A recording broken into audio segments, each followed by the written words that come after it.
The fog rolled thick through Hanbury Street that September morning, curling against the wooden fences and settling into the narrow courts where the poorest of London made their beds. The light had barely broken when the tenant descended the back stairs of number 29, his boots echoing against rotting wood. He pushed open the yard door. The smell hit him first. Copper and waste and something else, something that made his throat close. Then he saw her. She lay between the fence and the steps, her dress pulled above her knees, her face turned toward the brick wall. The blood had pooled black beneath her body and spread across the stones in patterns that seemed deliberate, purposeful. Her throat had been opened so deeply that the vertebrae showed white against torn flesh. But it was what lay beside her that stopped his breath. Small, glistening organs arranged with terrible precision on the ground near her shoulder. The man staggered backward, his hand finding the doorframe. The fog swirled through the yard, and somewhere in the warren of courts and alleys, church bells began their morning toll. London had woken to its fourth murder in 3 weeks. The autumn of terror had only just begun. Chapter 1. The Abyss of Whitechapel.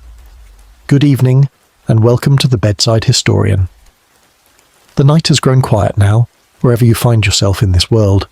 Perhaps you listen from a warm room while rain taps at the window, or perhaps the city hums distantly beyond your walls. Wherever you are, whatever hour the clock marks, you have arrived at a threshold. We stand together at the edge of history's darker passages, ready to step backward through time into streets that no longer exist, into lives that burned bright and brief and terrible. Before we begin our descent into the autumn of 1888, I ask that you subscribe to this channel if the shadows of the past call to you as they call to me. Share this journey with those who find comfort in history's voice. Your support carries these stories forward through the dark, and for that, I am grateful. Tonight's tale is one that has echoed through more than a century, a mystery that has never truly been solved, a horror that shaped how we speak of murder itself. This is not legend. This is not fiction. This is what the records reveal, what the newspapers printed, what the police wrote in their careful hand. This is Whitechapel in 1888, as it truly was. Let us begin.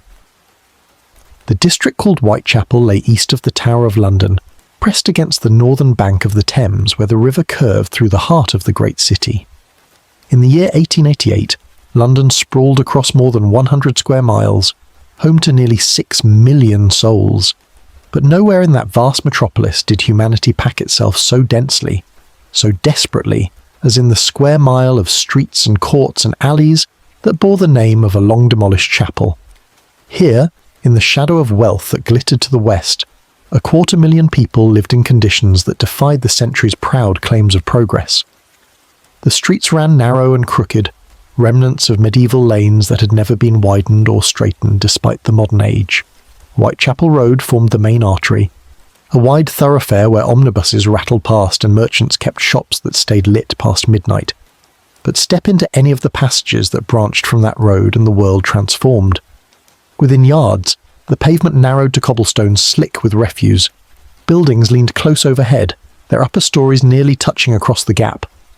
Washing hung on lines between windows. The smell of unwashed bodies, of chamber pots emptied into gutters, of rotting vegetable matter and coal smoke and the sweet sick stench of the slaughterhouses hung permanent in the air. The lodging houses stood everywhere, crammed into every available space. They were called common lodging houses in official documents, doss houses in the street vernacular. For 4pence, a person could rent a bed for the night in a room shared with a dozen others. For 2pence, one could sleep sitting upright on a bench, a rope stretched across the lap to prevent falling forward. Those without even 2pence slept in doorways in courtyards under archways, or walked the streets until dawn came and the workhouse opened its doors. The lodging houses held no privacy. Men and women crowded together in spaces barely large enough for the stained mattresses that lined the floors. The walls ran with damp. Vermin moved freely through the darkness. Disease spread from body to body with every breath. In these houses, thousands made their temporary homes. They were labourers who worked the docks when ships arrived, carrying impossible loads for pennies per hour. They were market porters, flower sellers, match girls, shoe blacks, crossing sweepers. They were seamstresses who sewed until their fingers bled for wages that bought bread but nothing more. They were the elderly, the infirm, the chronically unemployed. They were children, some abandoned, some orphaned, some simply lost in the great city's chaos. And they were women who walked the streets at night, offering their bodies for the price of a bed. The women called themselves unfortunates, a term that carried its own terrible accuracy. They numbered in the hundreds in Whitechapel alone, perhaps more than 1,000 across the East End. Most were past 40, worn by childbirth and labour and drink and disease. Their faces showed the marks of lives that had offered no mercy. Missing teeth, bruised skin, hollow cheeks, eyes that looked decades older than the bodies that carried them. They wore whatever clothing they could acquire, long skirts darkened by the street's mud, jackets that provided little warmth, bonnets tied beneath the chin. Some owned 2 dresses and thought themselves fortunate. Most owned only what they wore. These women walked the same streets every night, claiming territories as surely as merchants claimed shop fronts. Flower and Dean Street, Thrall Street, George Street, Wentworth Street. The names marked a geography of survival. They knew the dark courts where a man might take them for privacy. They knew which lodging house deputies would turn a blind eye to a transaction conducted in a back room. They knew the public houses where sailors congregated, where market porters spent their day's wages, where a woman might catch a customer's eye. The transactions were brief and functional. A few words exchanged, a price agreed upon, a walk to a shadowed doorway or alley. 4 minutes, perhaps 5. Then the woman would smooth her skirts, accept her payment, and return to her patrol. The public houses closed at midnight on weekdays, 1 in the morning on Saturdays. After closing, the streets grew quieter but never empty. The women continued their circuits. Men walked home from late shifts or from gambling dens or from other women's rooms. Police constables moved through their beats in careful patterns, their bullseye lanterns casting circles of light against brick walls. The gas lamps that lined the main streets burned through the night, but the courts and alleys remained dark. In those unlit spaces, anything might happen. Often, something did. Violence was common currency in Whitechapel. Men beat their wives in rooms too small to escape. Gangs of youths attacked strangers for sport or for the few coins in their pockets. Drunks fought outside public houses. Women fought each other over customers, over insults, over nothing at all. The police recorded assaults by the dozen every week. Most never reached the courts. Most were simply absorbed into the district's endless catalogue of cruelty and pain. The Thames lay just south, its waters thick with the city's waste.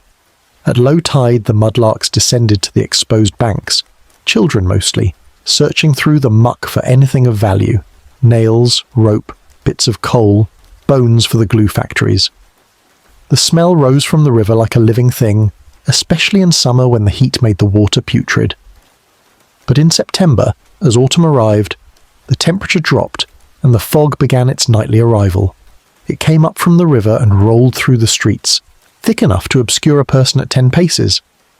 In that fog, the gas lamps became useless, their light diffusing into a faint glow that illuminated nothing. In that fog, the city became a different place, a place where solid objects dissolved and distance lost all meaning. The police tried to maintain order with the resources they had. The Metropolitan Police maintained stations throughout the East End. H Division covered Whitechapel, with headquarters on Leman Street. Constables walked their beats in strict patterns, required to check certain points at certain times. Inspectors supervised from the stations, reviewing reports, interviewing witnesses, processing the endless stream of petty crime that flowed through the district. The force worked with discipline and dedication, but it was understaffed for the population it served and overwhelmed by the sheer volume of human misery it encountered. The churches stood throughout the district, their spires rising above the cramped buildings. Christ Church on Commercial Street dominated the landscape, its white stone visible from all directions. Smaller chapels and missions occupied corners and converted buildings. They offered soup, shelter for women willing to pray for it, Sunday services where the poor could sit for an hour in relative warmth. But their capacity was limited and their rules strict. A woman who drank could not enter. A woman who refused to abandon her profession found no welcome. Most of the unfortunates never crossed those thresholds. The markets operated every day, vast sprawling affairs where goods from across the empire reached their final consumers. Spitalfields Market sold fruit and vegetables through the night. Petticoat Lane offered clothing new and used every Sunday, the air filled with the cries of vendors, the sharp negotiations, the constant press of bodies moving through narrow aisles.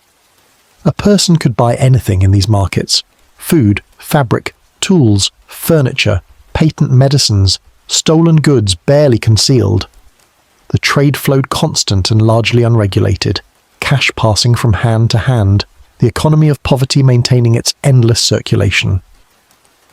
The workhouse stood on Whitechapel Road, a massive brick structure that loomed over the surrounding buildings. It was officially called the South Grove Workhouse, and it represented the final refuge for those who had nothing left. Entering its doors meant surrendering freedom, surrendering identity, surrendering hope. Families were separated by sex and age. Inmates wore uniforms, ate thin gruel, worked at tasks designed to break the spirit. Oakum picking, stone breaking, floor scrubbing. The workhouse was designed to be so terrible that only the truly desperate would enter. It succeeded in that design. Most chose the street. Most chose hunger. Most chose anything rather than pass through those doors. In this district, in these conditions, the women called unfortunates made their lives. They were not criminals in the eyes of the law, though many had been arrested for drunk and disorderly conduct, for begging, for causing a disturbance. They were simply poor, simply aged beyond their years, simply without any other means of survival. They had names, though the world rarely used them with kindness. They had histories, children left behind or dead, husbands who had abandoned them or died or never existed in any legal sense. They had hopes, small and desperate, a warm bed, a hot meal, enough gin to quiet the pain, perhaps someday a room of their own. The autumn of 1888 arrived with cooling temperatures and lengthening nights. September brought rain that turned the streets to mud and made the lodging houses even more crowded as people sought shelter. The gas lamps burned earlier each evening. The fog grew denser, more frequent.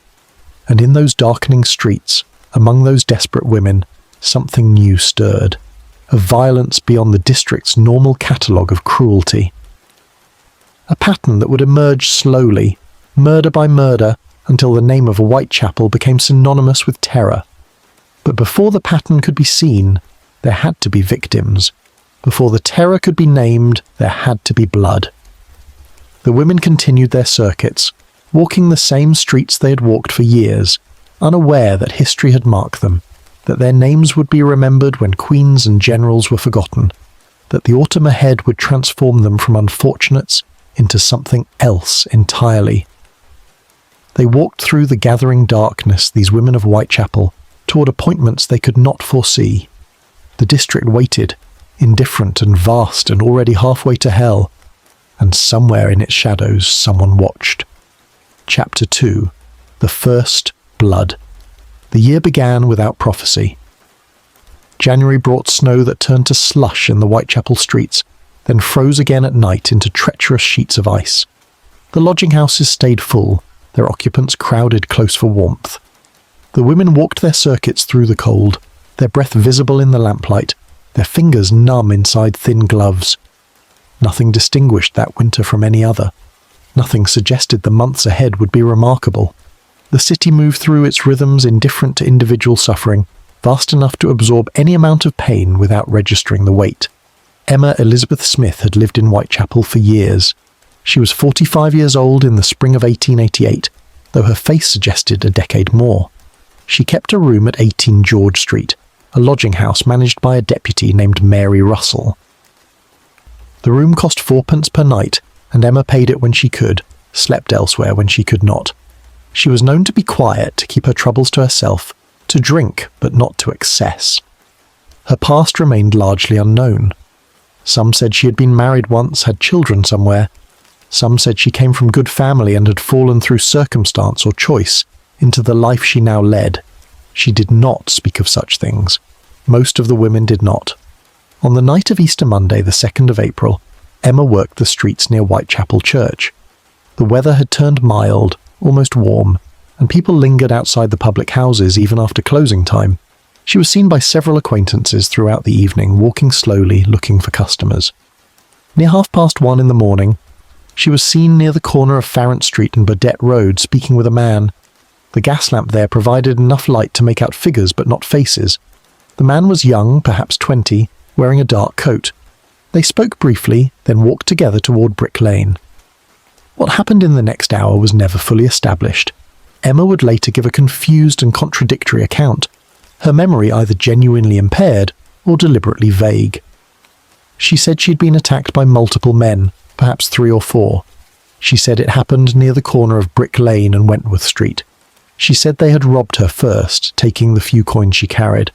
Then they had done worse. At 3 o'clock in the morning, a constable on his beat saw a woman stumbling along Brick Lane. She was bent nearly double. One hand pressed against her abdomen, the other reaching out to steady herself against the wall. Blood stained her skirts and left a trail behind her on the pavement. The constable approached and asked what had happened. Emma told him she'd been attacked and robbed. She refused his offer to take her to the hospital. She said she only wanted to reach her lodging house. The constable, seeing she was conscious and mobile, allowed her to continue. He recorded the incident in his notebook and resumed his patrol. Emma reached 18 George Street shortly after 3. The deputy, Mary Russell, met her at the door and immediately saw the extent of the injuries. Blood soaked Emma's clothing from the waist down. Her face was pale as paper. She could barely stand. Russell helped her inside and up to her room, then sent for help. A surgeon arrived within the hour. What he found made him insist on immediate removal to the London hospital. The injuries were internal and extensive. Emma had been penetrated with a blunt object, perhaps a stick or bottle, with such force that her peritoneum had been torn.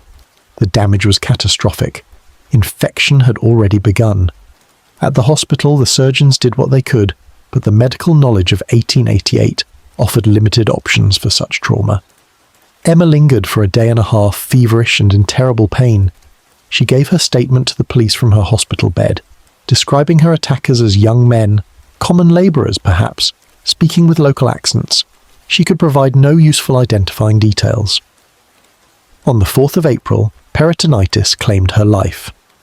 The inquest was held on the 7th of April at the London hospital. The coroner, Wynne Baxter, presided. The deputy Mary Russell testified to Emma's return to the lodging house. The surgeon described the injuries and the cause of death. The police inspector reported that despite extensive inquiries, no arrests had been made. The verdict was murder by person or persons unknown. The newspapers gave the case brief mention on their inside pages. A prostitute killed by unknown assailants in the East End was not remarkable news. Such things happened. The city absorbed the death as it absorbed thousands of others, noted it in the official records and moved on. Spring deepened into summer. The weather grew warm, then hot. By August, the heat lay heavy over London, making the crowded lodging houses nearly unbearable and driving people into the streets even late at night.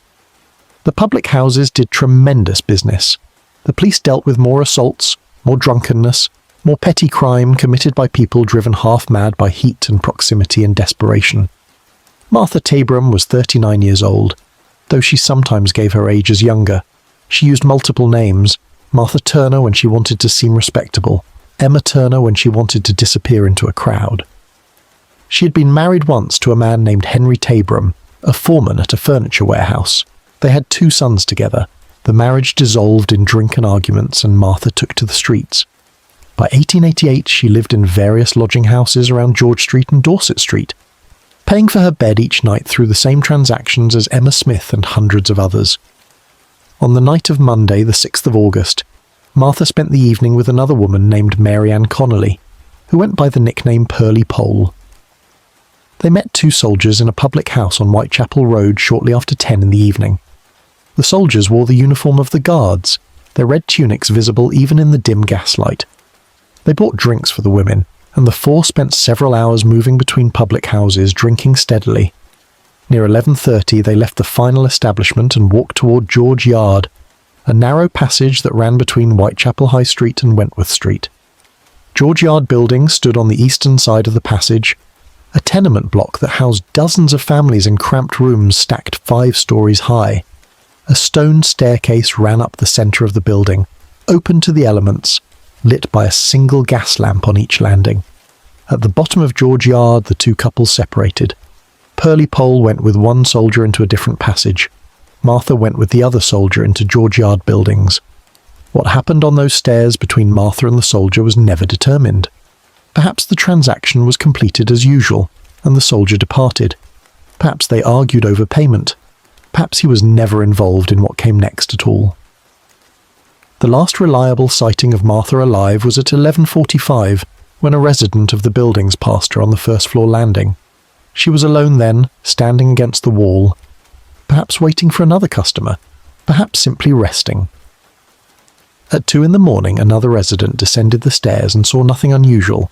At 3:30, a police constable walked through George Yard as part of his beat and saw nothing in the stairwell. At 4:45, a dock labourer named John Reeves left his room on the first floor of George Yard buildings and began descending the stairs toward work. On the first-floor landing, he found Martha. She lay on her back near the wall, her clothes disarranged, her legs spread. Blood had pooled beneath her body and spread across the stone landing. Her face was turned slightly to one side, her eyes open. Reeves saw the blood and immediately ran for a police constable. Within minutes, officers arrived and secured the scene. A surgeon was summoned, Dr. Swearson. Timothy Killeen arrived shortly after 5 a.m. and conducted his examination on the landing where Martha lay. The body showed 39 separate stab wounds, 9 to the throat, 17 to the breast, 13 to the abdomen. The wounds varied in depth and ferocity. Most appeared to have been inflicted with a penknife or similar short blade, but one wound, directly over the sternum, had been delivered with such force that it penetrated through the breastbone itself, reaching the heart. That wound, Dr. Killeen noted, appeared different from the others, possibly inflicted with a dagger or bayonet. The attack had been frenzied, sustained, personal. The killer had spent minutes with Martha's body, stabbing again and again even after death had claimed her. The investigation focused immediately on the soldiers. Pearlie Pole was located and brought in for questioning. She admitted spending the evening with Martha and the 2 soldiers, but claimed she could not identify them. The police pressed her. She gave conflicting descriptions. Eventually, she was brought to the Tower of London to view an identity parade of all guardsmen who had been on leave that night. She looked at each man carefully. She could not identify any as the soldiers from that evening. Further investigation revealed that all guardsmen had returned to barracks by the required time, their uniforms and persons showing no sign of blood or violence. The inquest was held at the Working Lads Institute on Whitechapel Road. The coroner again was Wynne Baxter. The witnesses testified to seeing Martha throughout the evening, healthy and alive. The residents of George Yard buildings testified to hearing nothing unusual in the night. Dr. Killeen described the wounds in clinical detail. The police inspector admitted they had no suspects. The jury returned a verdict of willful murder against some person or persons unknown. The newspapers gave the case more attention than Emma Smith had received. The savagery of the attack demanded notice. But still, it was confined to the inside pages, a few paragraphs noting that another unfortunate had met a violent end in Whitechapel. The public expressed no particular alarm. Such women lived dangerous lives. Violence found them often. This was terrible, yes, but not unprecedented. The city absorbed this death as it had absorbed Emma Smith's, noted it, filed it, moved on. August continued hot and close. The lodging houses remained crowded.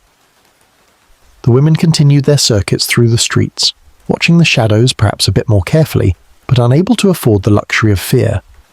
They needed fourpence for a bed. They needed to eat. They needed gin to quiet the pain of bodies worn beyond their years. So they walked, and they worked, and they survived another night, and another, until the night that survival ended. 2 women dead in 4 months. 2 violent deaths among the unfortunate class. The police filed their reports. The inquests rendered their verdicts. The city's machinery of investigation and documentation processed the deaths, according to established procedure. No one connected them. No one saw a pattern. 2 deaths in Whitechapel were merely 2 among dozens.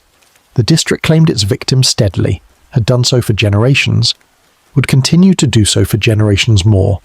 Nothing suggested that these deaths were different. Nothing suggested they were only the beginning. But they were. The first blood had been spilled. The pattern had begun, though no one yet recognized its shape. August ended and September arrived, bringing cooler temperatures and the first hints of autumn. The nights grew longer. The fog returned, rolling up from the Thames each evening.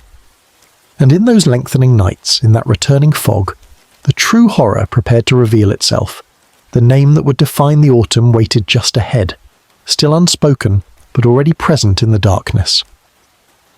The women of Whitechapel walked their streets, unaware that history watched them now, that the world would soon know their names, that the terror that had claimed Emma and Martha was only gathering strength. They walked through the last days of August into the first days of September, toward appointments they had not made, toward a rendezvous with darkness that would transform them from individuals into symbols, from unfortunates into eternal victims. The city moved on, indifferent as always, but somewhere in its shadows, someone had begun to perfect his work.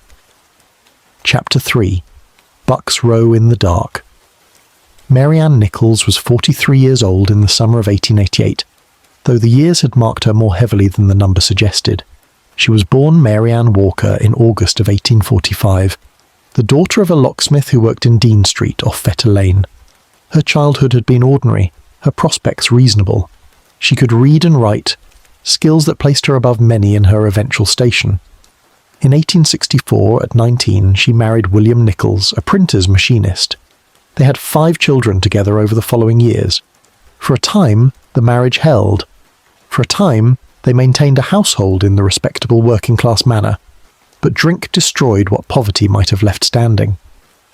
Mary Ann took to the bottle steadily, and William could not support both his family and her habit. The marriage collapsed through the 1870s, marked by separations and reconciliations and finally permanent division. William kept custody of the children. Mary Ann entered the workhouse briefly, then found employment as domestic servant, then lost it to drink, then found it again, then lost it again. The pattern repeated through the early 1880s until she could no longer maintain even the pretense of respectability. By 1888 she lived in the lodging houses of Whitechapel, paying 4p per night when she had it, sleeping rough when she did not. She was small, barely 5 feet 2 inches tall, with brown hair going grey and brown eyes. Her front teeth were missing, knocked out years before in some forgotten violence. She wore a brown ulster coat with large buttons, a brown dress, white stockings and spring-sided boots. Around her neck she wore a black straw bonnet trimmed with black velvet. These clothes represented everything she owned in the world. She had no other possessions except a comb and a handkerchief. In the last week of August, Mary Ann stayed at a lodging house at 18 Thrall Street, managed by a deputy named Ellen Holland. On Thursday, the 30th of August, Mary Ann spent the day walking, perhaps looking for work, perhaps simply filling the hours. She returned to the lodging house in the evening but had not earned the 4p required for a bed. The deputy turned her away. Mary Ann was not angry, merely resigned. She said she would go and earn her DOS money. She said she had earned it 3 times that day already and spent it on drink. She said she would earn it again. She walked out into the night, heading east along Whitechapel Road. At 12:30 in the morning of Friday, the 31st of August, Ellen Holland encountered Mary Ann at the corner of Osborne Street and Whitechapel Road. Mary Ann was drunk, leaning against a wall for support. Holland, who had been out late herself, urged her to return to the lodging house. Mary Ann refused. She said she would earn her DOS money first. She indicated her new black bonnet, purchased or acquired somehow that week. She seemed proud of it. The 2 women parted. Holland walked toward Thrall Street. Mary Ann walked east, toward the darker streets where customers might be found. Bucks Row was a narrow street that ran roughly east to west, connecting Cambridge Heath Road to Baker's Row. It was named for an ancient field boundary, long since built over, that once marked property lines in the open country that preceded the city's eastward sprawl. By 1888, it lay deep in Whitechapel's warren of working-class terraces. The southern side of the street consisted of small cottages, 2 stories high, housing labourers and their families. The northern side presented a high brick wall belonging to a wool warehouse, its facade broken only by locked gates and a few small windows set high above street level. A single gas lamp stood at the western end of Bucks Row where it met Baker's Row. Its light barely reached halfway down the street, leaving the eastern portion in near darkness. The pavement ran uneven, broken in places, littered with the usual refuse of daily commerce. At night, The street lay silent except for the occasional sound of a train passing on the nearby railway line. Few people had reason to walk Bucks Row after dark. It led nowhere useful and offered nothing worth seeking. At 3:40 in the morning, Charles Cross walked along Bucks Row on his way to work at Pickford's in the city. He was a carman, a driver of goods carts, and his shift began early. The darkness pressed close around him. The gas lamp at Baker's Row provided only the faintest suggestion of shapes ahead. He walked quickly, his boots echoing against the pavement. Near the stable-yard gates on the southern side of the street, about 50 yards from the lamp, he saw something lying against the wall. He thought at first it was a tarpaulin someone had abandoned. He approached to investigate. The shape resolved into a woman lying on her back, her skirts pulled up near her waist. Cross stepped closer, peering through the darkness. He could make out her face, pale against the stones. He touched her hand. It was cold but not stiff. Her clothes felt damp with dew or perhaps rain. He could not tell in the darkness if she was breathing. He heard footsteps approaching from behind and straightened up, relieved to see another man approaching. Robert Poole was also a carman, also heading to work. Cross called out to him and pointed to the figure on the ground. Together they bent over the woman. Poole placed his hand on her chest, feeling for breath or heartbeat. He thought he detected a slight movement, a possibility of life. Her hands were cold, her face was still. The two men debated what to do. They were both late for work. They were not certain she was dead.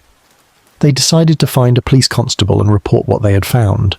They adjusted her skirts slightly, pulling them down to cover her legs in a gesture of decency. Then they hurried westward toward Baker's Row looking for help. At 3:45, Police Constable John Neal walked along Bucks Row as part of his regular beat. He had passed through this street 30 minutes earlier and seen nothing unusual.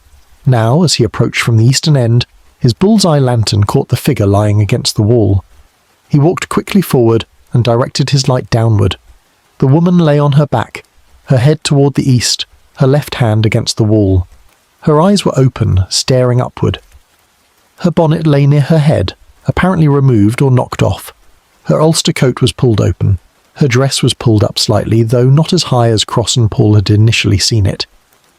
Neal crouched and examined the body. The face was warm. The hands were cold. The arms were still flexible. He lifted his lantern higher and saw blood pooling beneath the neck.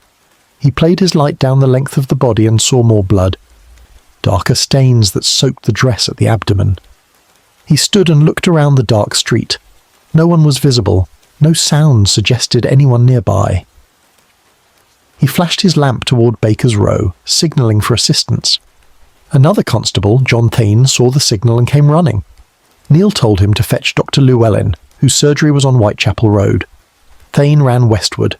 Neal remained with the body, guarding the scene, watching the dark street for any movement. A third constable, Jonas Mizzen, arrived shortly after, having been sent by Cross and Poole. More constables gathered. Lanterns illuminated the scene. The woman lay motionless, her blood spreading slowly across the pavement, her eyes fixed on nothing.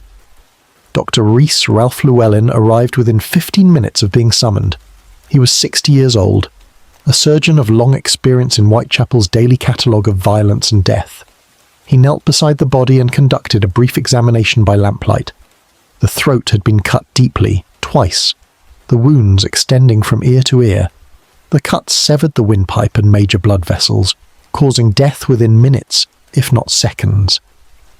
The blood beneath the body was still liquid, suggesting death had occurred very recently, perhaps within the last half hour. Dr. Llewellyn ordered the body removed to the mortuary. 4 constables lifted the woman and placed her on an ambulance cart. As they did so, one noticed blood running down from the abdomen, trickling onto the street. They thought initially it might be menstrual blood. They did not examine further in the street. The body was taken to the mortuary shed in Old Montague Street, a small building attached to the workhouse. There the ambulance attendants stripped the body for proper examination. What they found made them immediately summon Dr. Llewellyn back to the mortuary. He arrived in the late morning and conducted a thorough post-mortem examination. The abdominal wounds were extensive. The killer had cut through the layers of clothing and into the flesh with a blade of considerable length and sharpness. The cuts ran deep into the abdomen in multiple directions, Though the darkness and the rapid nature of the attack had apparently prevented complete disembowelment, several organs had been partially exposed. The wounds suggested a killer with some anatomical knowledge, or at least the confidence to cut deeply and deliberately. The police investigation began immediately. Detectives from H Division interviewed everyone who lived on Bucks Row. None had heard anything unusual in the night. No screams, no sounds of struggle, no running footsteps. The residents of the cottages on the southern side had been asleep. The warehouse wall on the northern side held no witnesses. The street had been empty except for the victim and her killer. The murder had happened in absolute silence, in total darkness, in a public street in the heart of London. The victim was identified through her clothing, specifically the workhouse mark on her undergarments. The Lambeth workhouse confirmed she had stayed there and provided her name. William Nichols, her estranged husband, was located and brought to identify the body. He confirmed it was Mary Ann. He told the police about their marriage, their separation, her decline into drink and prostitution. He had last seen her more than 2 years earlier. He appeared genuinely shocked by her death, but could offer no information about her recent life or associates. The inquest opened on Saturday, the 1st of September, at the Working Lads Institute. Once again, Wynne Baxter presided. The witnesses testified to the discovery of the body. The doctors described the wounds. The police reported their lack of progress. The newspapers seized upon the story with more energy than they had shown for Emma Smith or Martha Tabram. This murder was different. The mutilations were more extensive. The victim's background was more sympathetic. She had been married, had children, had fallen through misfortune rather than apparent choice. And there was something about the precision of the cuts, the deliberate nature of the violence, that suggested calculation rather than drunken fury. The East London Advertiser published a detailed account under the headline, "Revolting Murder in Whitechapel." The Star newspaper sent reporters to interview residents and pieced together Mary Ann's final hours. The Telegraph noted the similarity to Martha Tabram's murder and wondered in print if a pattern might be emerging. The police denied any connection. Inspector Abberlin, recently assigned to Whitechapel from Scotland Yard's central office, told reporters the cases were too different to link. Martha had been stabbed. Mary Ann had been cut with a different weapon, probably a long-bladed knife. But the public began to feel something the police did not yet acknowledge. 3 murders in 4 months. 3 unfortunate women killed with exceptional violence. Emma Smith, Martha Tabram, Mary Ann Nichols.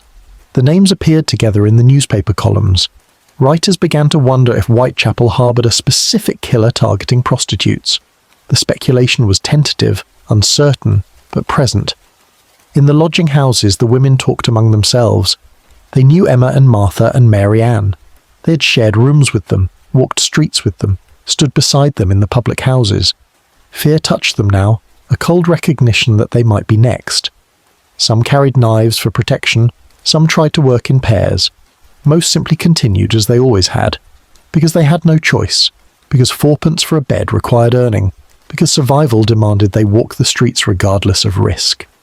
September began its 2nd day. The weather turned cooler, more autumnal.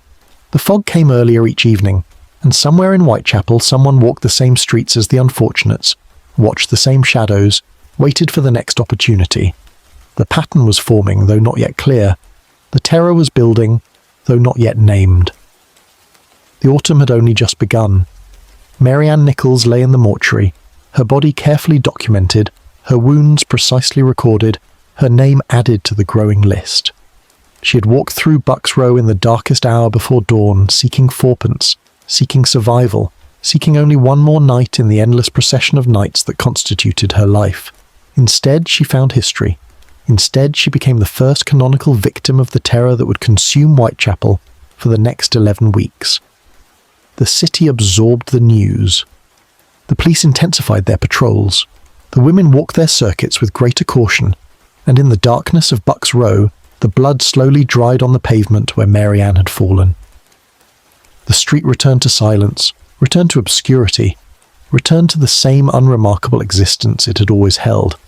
But for a few moments on that Friday morning, it had been the centre of something terrible, something that would grow and spread and eventually touch the entire world. The darkness waited. The autumn deepened, and the killer, whoever he was, wherever he hid, prepared for his next descent into the night. Chapter 4. The autumn descends. The body of Mary Ann Nichols remained in the mortuary through the weekend while the inquest proceeded. The newspapers filled their columns with speculation and theory. The police walked their beats with heightened vigilance, stopping suspicious persons, questioning known criminals, searching for any thread that might lead to an arrest. The residents of Whitechapel went about their lives with the wary attention people develop in dangerous places, watching the shadows a bit more carefully, hurrying through the darker streets, locking their doors with more deliberate care. On Saturday, the 1st of September, the inquest jury viewed the body in the mortuary shed. The jurors filed past the table where Mary Ann lay, their faces registering shock at the extent of the wounds. Dr. Llewellyn explained the nature of the cuts, the probable weapon, the estimated time of death. He noted that the killer must have been covered in blood, that such violence could not be accomplished without leaving physical traces on the perpetrator. The police reported they were searching for any man seen with blood-stained clothing on the night of the murder. None had been found. The public houses buzzed with conversation. Theories multiplied like bacteria in warm water. Some said the killer was a sailor, accustomed to butchering animals aboard ship. Some said he was a lunatic escaped from an asylum. Some said he was a foreigner, probably a Jew from one of the immigrant neighbourhoods that pressed against Whitechapel's eastern boundaries. Some said he was a gentleman from the West End, descending into the slums to satisfy unnatural appetites. The theories had no evidence behind them, only fear and prejudice, and the human need to impose narrative on chaos. Annie Chapman was 47 years old, though she looked older. She was born Eliza Ann Smith in September of 1841 in Paddington, the daughter of a soldier in the Life Guards. She grew up in modest circumstances and in 1869 married John Chapman, a coachman working for a gentleman in Mayfair. They had 3 children, though one died in infancy. For a time, the marriage functioned. John earned steady wages. Annie managed the household. They lived in Windsor for several years, maintaining respectability. But Annie, like Mary Ann Nichols before her, discovered that drink could ease the burden of a difficult life, and once discovered, the discovery could not be unmade. She drank steadily through the 1870s. The marriage fractured. John left her in 1882, though he continued to send her an allowance of 10 shillings per week. This allowance kept Annie from complete destitution. She took a room in Windsor for a time, then moved to London, then drifted east as her circumstances declined. She stayed with her sister in Bromley for a period. She tried to earn money selling flowers and doing crochet work. She lived in various lodging houses around Spitalfields and Whitechapel. In 1886, John Chapman died. The allowance stopped. Annie's remaining financial support vanished. Her sister could no longer afford to help her. She moved entirely to the lodging houses of Dorset Street and Commercial Street, the cheapest and roughest in Whitechapel. She continued to sell flowers when she could, standing at street corners with her basket, offering wilted blooms to passers-by. She did crochet work, creating antimacassars and doilies that she sold for pennies. And when these sources failed to produce the 4pence she needed for a bed, she walked the streets and sold herself like all the other unfortunates. She was ill in the summer of 1888, suffering from some chronic condition that caused her pain and weakness.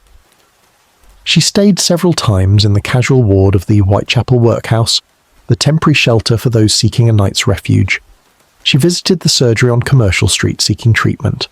She looked frail, her face puffy and bruised from drink and disease, her body stooped from years of hardship. But she maintained a certain warmth, a kindness that other residents of the lodging houses remembered. She was called Dark Annie for her complexion and hair, but the nickname held no malice. On Friday, the 7th of September, 1 week after Mary Ann Nichols died, Annie stayed at a lodging house at 35 Dorset Street. Dorset Street was known as the worst street in London, a concentrated hell of violence and vice, where the cheapest lodging houses operated side by side with the most dangerous public houses. Number 35 was called Crossingham's, after its keeper. It held 300 beds distributed across multiple buildings, housing hundreds of people each night in conditions that made the workhouse seem almost pleasant by comparison. Annie spent the day feeling unwell. She went to the casual ward of the workhouse and received some treatment, then returned to Dorset Street in the afternoon. She spent time in the kitchen of the lodging house sitting near the fire, talking with other residents. She ate a potato, drank tea, tried to warm herself despite the mild weather. She was seen crying at one point, though she told others she felt no worse than usual. As evening approached, she left to earn her DOS money. She returned shortly after midnight, the morning of Saturday, the 8th of September. She had earned money for her bed and received her ticket from the deputy, a man named Timothy Donovan.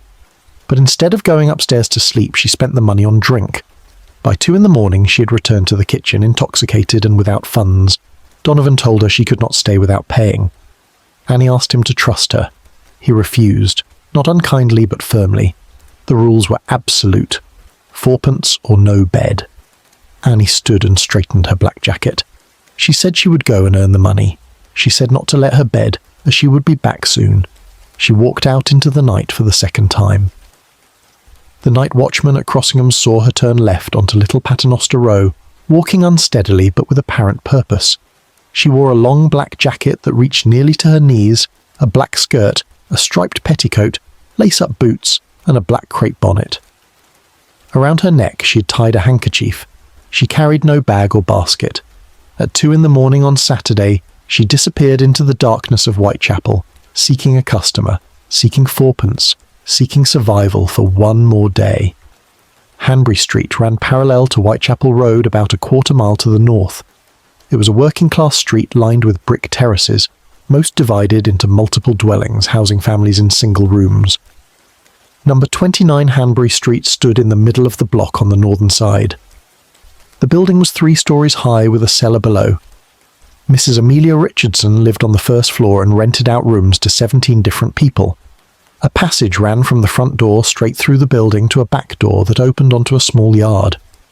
The yard measured roughly 15 feet by 12, enclosed by wooden fences separating it from the neighbouring properties. Stone steps led down from the back door to the yard level. The space contained almost nothing. No furniture, no storage, only bare ground and the enclosing fences. The back fence stood perhaps 5 feet high, topped with an additional foot of lattice work. The yard was accessible to anyone entering the passage from the street, as the front door was never locked. Residents came and went at all hours. Strangers sometimes used the passage as a shortcut or a place to sleep rough. At 5:30 in the morning, John Davis descended the stairs from his third-floor room to begin his day's work. He was a market porter and needed to be at Spitalfields Market early. He walked down through the building and opened the back door to visit the privy in the yard.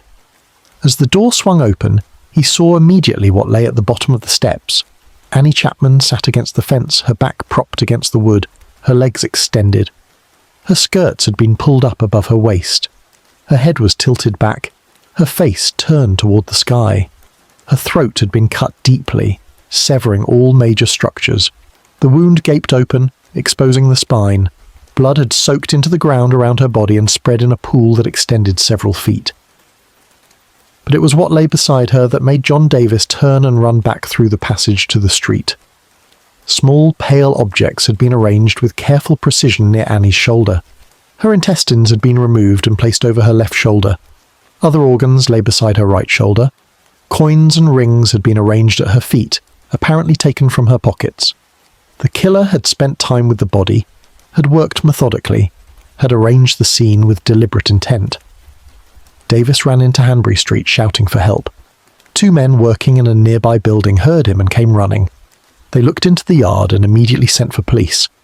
Within minutes, constables arrived, then inspectors, then the divisional surgeon. The backyard filled with official personnel, all staring at the body, all trying to comprehend what they were seeing.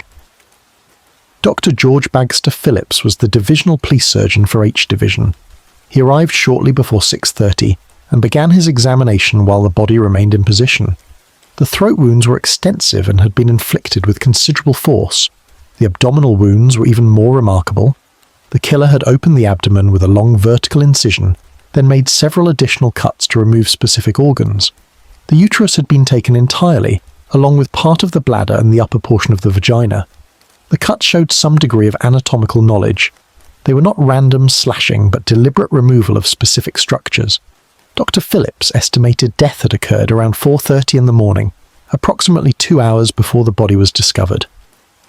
The killer must have worked quickly, accomplishing the mutilations in the space of perhaps 15 or 20 minutes. This suggested he had worked in near darkness, as dawn had only begun to break around 5 o'clock.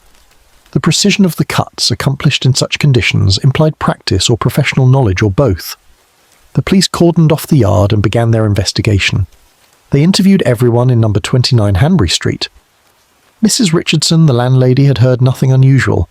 Her son, John Richardson, had visited the yard at 4:45 to check the security of the cellar, and he swore the body had not been there at that time. This conflicted with Dr. Phillips's estimate, suggesting either the time of death was later than the surgeon believed, or Richardson had somehow failed to see a body lying in plain view at the bottom of the steps. Other witnesses emerged, each complicating the timeline. A woman named Elizabeth Long had seen Annie talking with a man outside number 29 at approximately 5:30 in the morning. She described the man as foreign-looking, perhaps 40 years old, wearing a dark coat and a brown deerstalker hat. She had heard him say to Annie, "Will you?" and Annie respond, "Yes." Then they walked toward the passage of number 29. This sighting, if accurate, meant the murder occurred very shortly before the body was discovered, perhaps within minutes. Another witness, a carpenter named Albert Kadosh, lived next door at number 27. He had visited his own yard privy at 5:20 in the morning and heard a voice say no from the other side of the fence, followed shortly by the sound of something falling against the fence. He thought nothing of it at the time and returned to his room. If his testimony was accurate, it meant he had been standing within feet of Annie Chapman as she was being murdered. The investigation grew more intense. Detective Inspector Joseph Chandler took charge of the immediate scene. Inspector Frederick Aberline, now officially assigned to the case, arrived from Scotland Yard and began coordinating the broader investigation. More detectives were assigned. The press descended on Hanbury Street in force, reporters crowding into the narrow passage trying to see into the yard, interviewing anyone who would speak with them. The newspapers published special editions. Horrible murder in Whitechapel announced the headlines. Another victim of the monster declared others. The story dominated the front pages, pushing aside political news and foreign correspondence. The details of the mutilations were described in careful but graphic language. The fact that organs had been removed became central to the coverage. Theories about the killer multiplied. Medical student, deranged doctor, foreign butcher, mad anatomist. The speculation grew wild and uncontrolled. The inquest opened on Monday, the 10th of September, at the Working Lads Institute. The room overflowed with press and public. Wynne Baxter again presided. The witnesses testified to seeing Annie in her final hours. John Davis described finding the body. Dr. Phillips presented his medical findings, causing audible gasps in the courtroom when he described the missing organs. The jury viewed the body at the mortuary. The proceedings continued through multiple sessions over the following days. On the 17th of September, a letter arrived at the Central News Agency. It was written in red ink, addressed Dear Boss, and signed Jack the Ripper. The letter claimed responsibility for the murders and promised more. "I am down on whores and I shan't quit ripping them till I do get buckled," it read. The letter mocked the police and expressed pleasure in the work.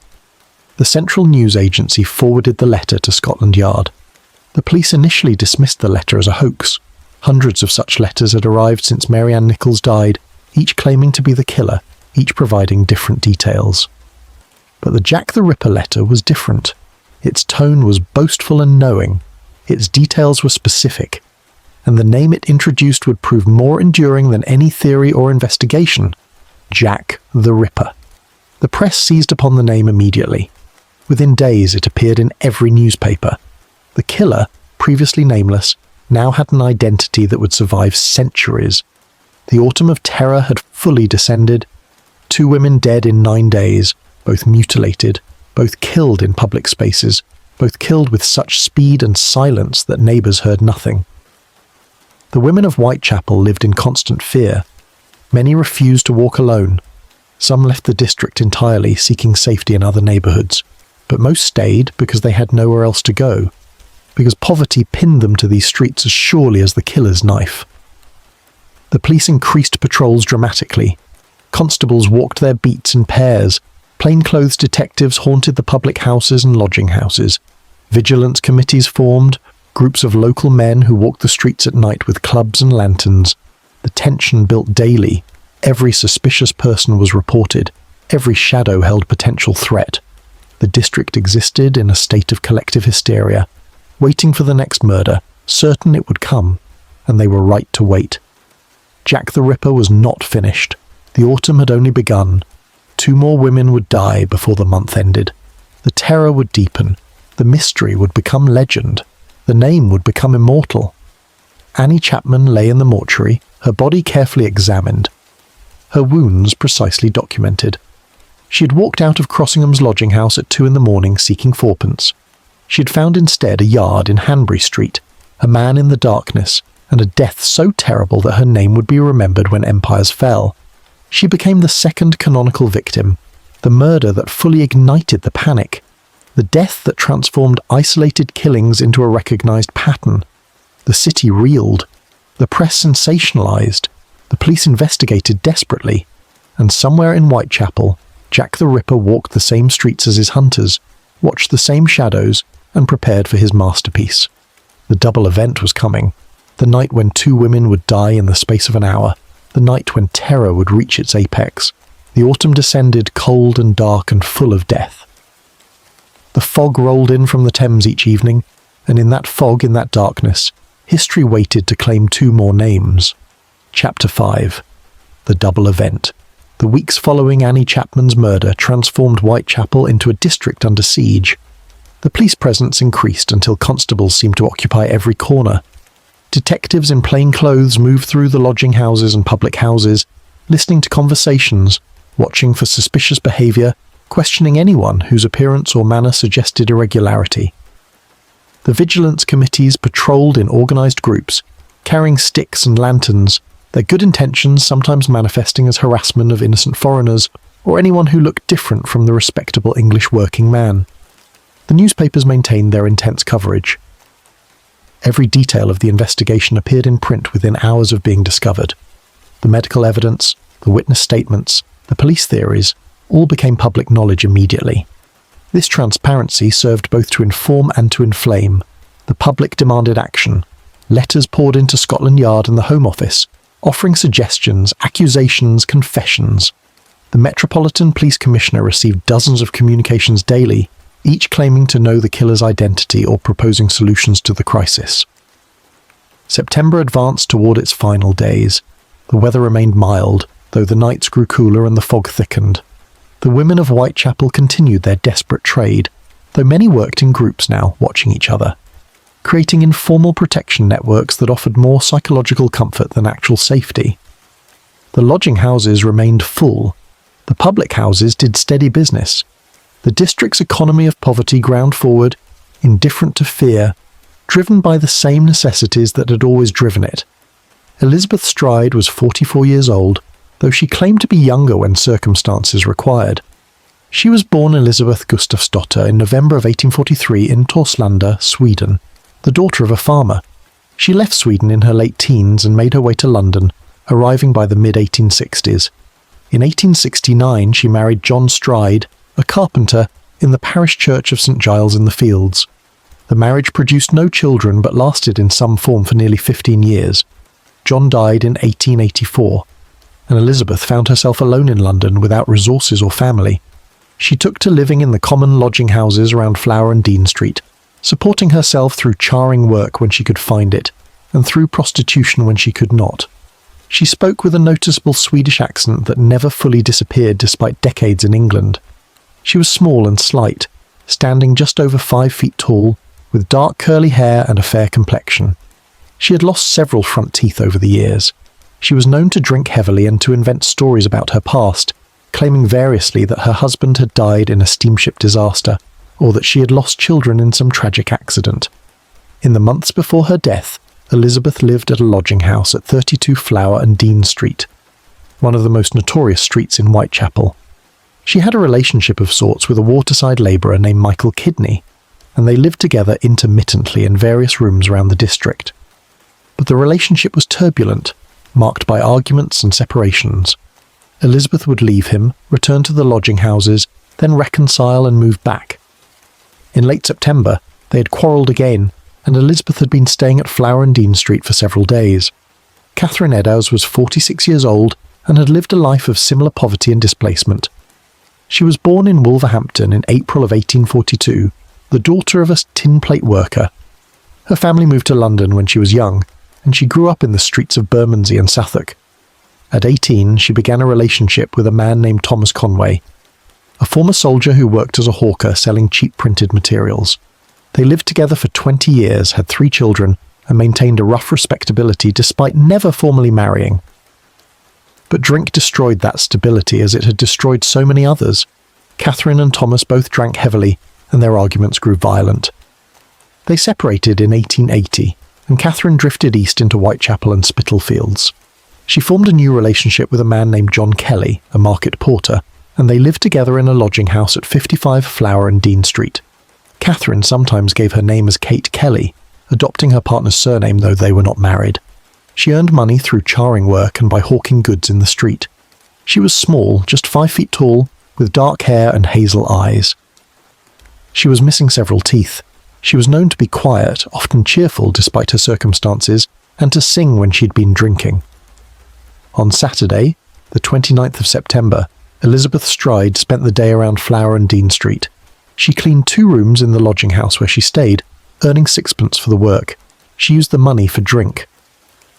In the evening, she was seen in the Queen's Head public house on Commercial Street, then later in the Bricklayer's Arms on Settle Street. She wore a black jacket and skirt, a check silk scarf around her neck, and a small bunch of flowers pinned to her jacket. She seemed in good spirits despite having no money for a bed. Catherine Eddowes spent the same day with John Kelly, her partner. They had been hop-picking in Kent for the past week, trying to earn money through the harvest work available in late summer. They returned to London on Thursday and pawned Kelly's boots on Friday for £0.50. They spent Saturday together, dividing the remaining money. Catherine took her portion and went drinking. Kelly last saw her at 2 in the afternoon standing outside Houndsditch. She was walking away from him toward the city, perhaps looking for more drink, perhaps simply wandering. At 8:30 that evening, Catherine was found lying drunk in the street on Aldgate High Street, just beyond the eastern boundary of Whitechapel. She had collapsed in a doorway, unable to stand or speak coherently. A crowd gathered. Police Constable Lewis Robinson arrived and lifted her to her feet. She could not walk without support. He took her to Bishopsgate Police Station and placed her in a cell to sleep off the drink. She gave her name as nothing when asked. The custody sergeant made a note of the time, 8:45, and left her to sleep. Elizabeth Stride, meanwhile, continued her evening circuit. At 11 o'clock she was seen in the Bricklayer's Arms. At 11:30 she was seen talking with a man on Burner Street. At midnight she was seen by the watchman at the lodging house standing in the doorway talking with another man.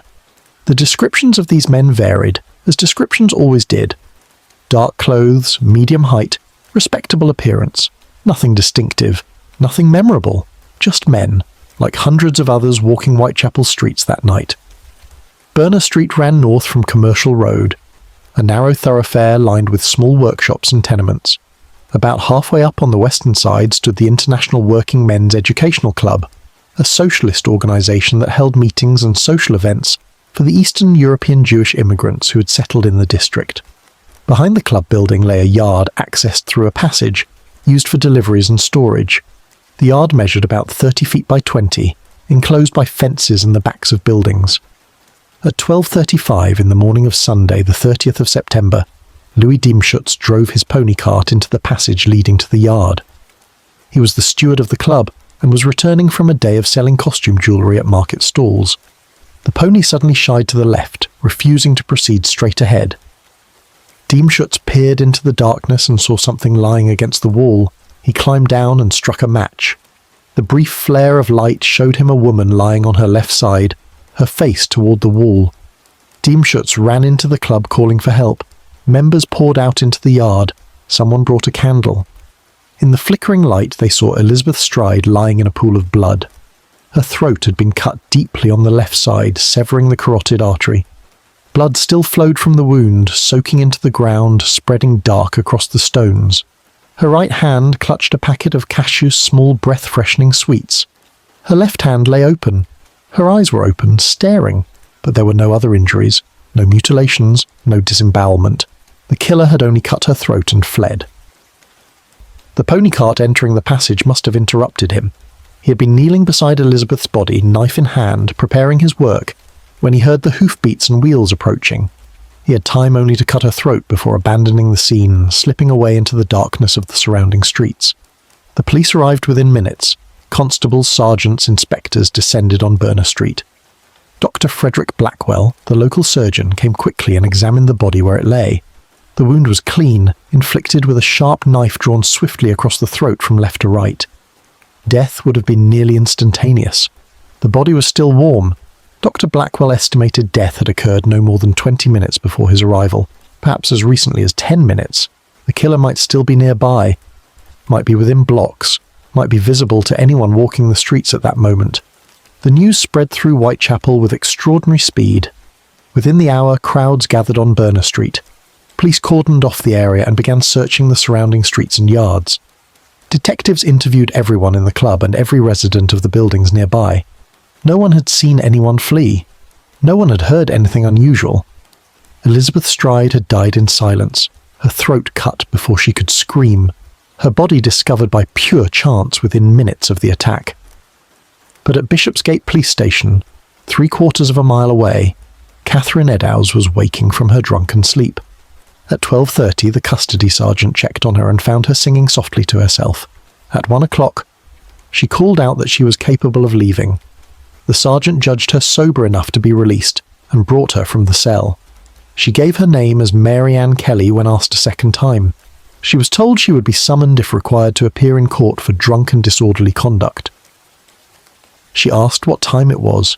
The sergeant told her it was too late for her to get any more drink. Catherine laughed and walked out into the night.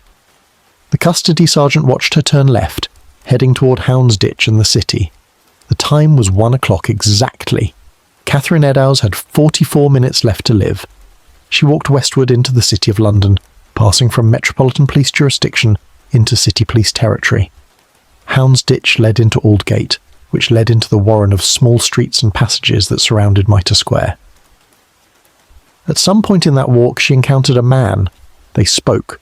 They agreed upon terms. They walked together toward the square.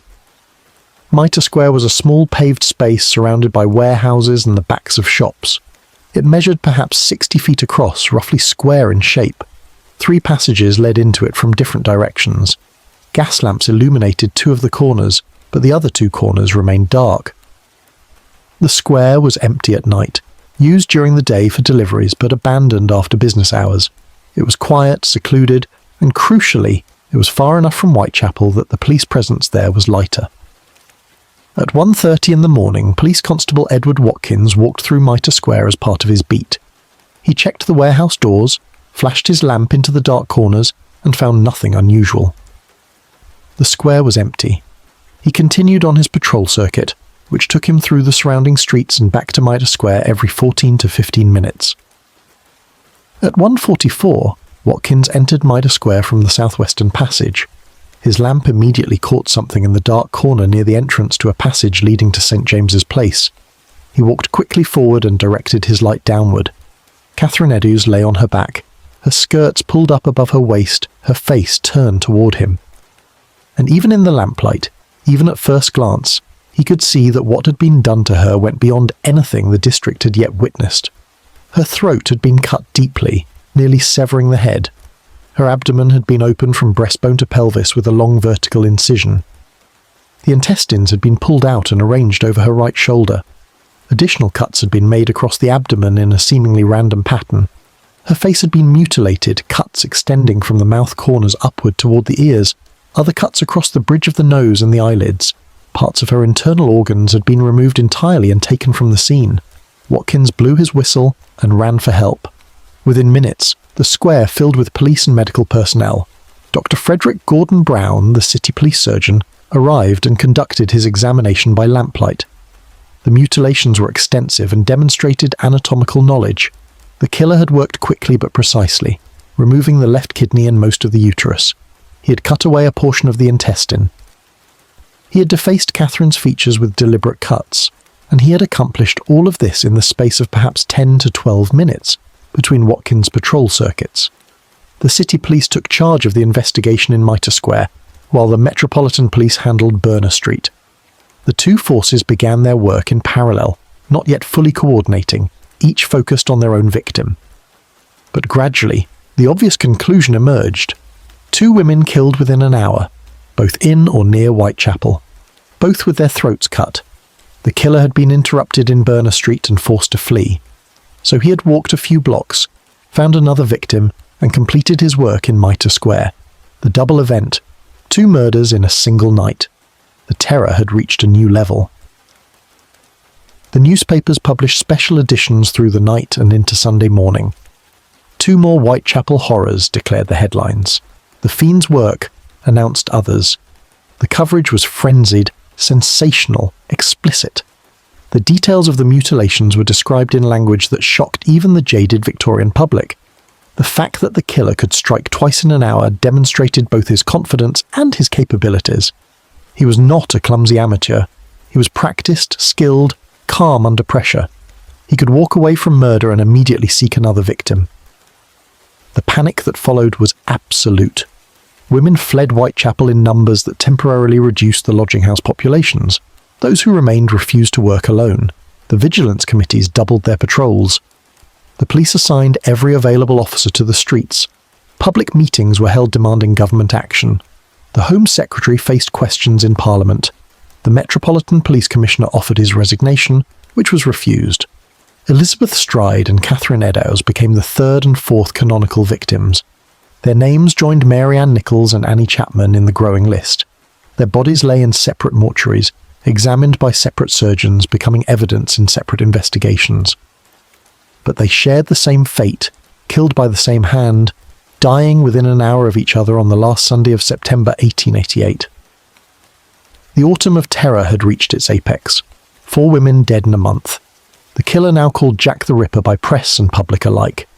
The district existed in a state of collective hysteria. And the worst part was the knowledge that it was not finished. The pattern suggested more deaths would follow. The killer had not been caught. The killer had not been identified. The killer walked free through the same streets as his hunters, invisible, unstoppable, already planning his next descent into darkness. The fog rolled through Mitre Square that Sunday morning, obscuring the bloodstains, softening the harsh angles of the warehouse walls. The police worked through the dawn, searching for clues, finding almost nothing. A piece of Catherine's apron cut from her body and discarded in a doorway in Goulston Street. A message written in chalk on a wall near the apron. The U's are the men that will not be blamed for nothing. The message was photographed, then erased by order of the Metropolitan Police Commissioner, who feared it would incite anti-Jewish riots. The city reeled. The investigation intensified, and Jack the Ripper, wherever he was, whatever he was, slipped back into the shadows to wait for his next opportunity. The double event became legend. The night when 2 women died and an entire city realized that the terror had no limits, that the killer could strike anywhere, any time with impunity. The autumn descended deeper into darkness.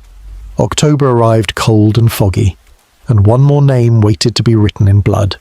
Chapter 6. Letters in red ink. The morning after the double event, London woke to newspapers screaming headlines across their front pages. The coverage was unprecedented in its intensity and detail. Every major newspaper devoted multiple columns to the murders. The Times, usually restrained in its reporting, described the mutilations with clinical precision. The Star newspaper published sketches of the murder sites. The Illustrated Police News, a sensational weekly publication, promised detailed engravings of the crimes in their next edition. The story had transcended local news and become a national obsession. But it was not the newspapers that gave the killer his enduring identity. That honour belonged to a letter that arrived at the Central News Agency on Thursday, the 27th of September, 3 days before the double event. The letter was written in red ink on cheap paper, addressed to Dear Boss, and signed Jack the Ripper. The proprietor of the Central News Agency, a man named John Moore, received dozens of such letters every week claiming knowledge of crimes or offering confessions. Most were obviously hoaxes, the work of attention seekers or the mentally disturbed. Moore initially filed this letter without particular attention.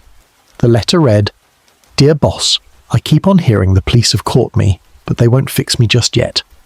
I've laughed when they look so clever and talk about being on the right track. That joke about Leather Apron gave me real fits. I'm down on whores and I shouldn't quit ripping them till I do get buckled. Grand work the last job was. I gave the lady no time to squeal. How can they catch me now? I love my work and want to start again. You will soon hear of me with my funny little games. I saved some of the proper red stuff in a ginger beer bottle over the last job to write with, but it went thick like glue and I can't use it. Red ink is fit enough, I hope, haha. The next job I do, I shall clip the ladies' ears off and send to the police officers just for jolly, wouldn't you? Keep this letter back till I do a bit more work, then give it out straight. My knife's so nice and sharp, I want to get to work right away if I get a chance. Good luck. Yours truly, Jack the Ripper. Don't mind me giving the trade name. At the bottom of the letter, written sideways in the margin, was a postscript. Wasn't good enough to post this before I got all the red ink off my hands, curse it. No luck yet. They say I'm a doctor now, aha. Moore filed the letter and thought little more about it until news of the double event reached him on Sunday morning.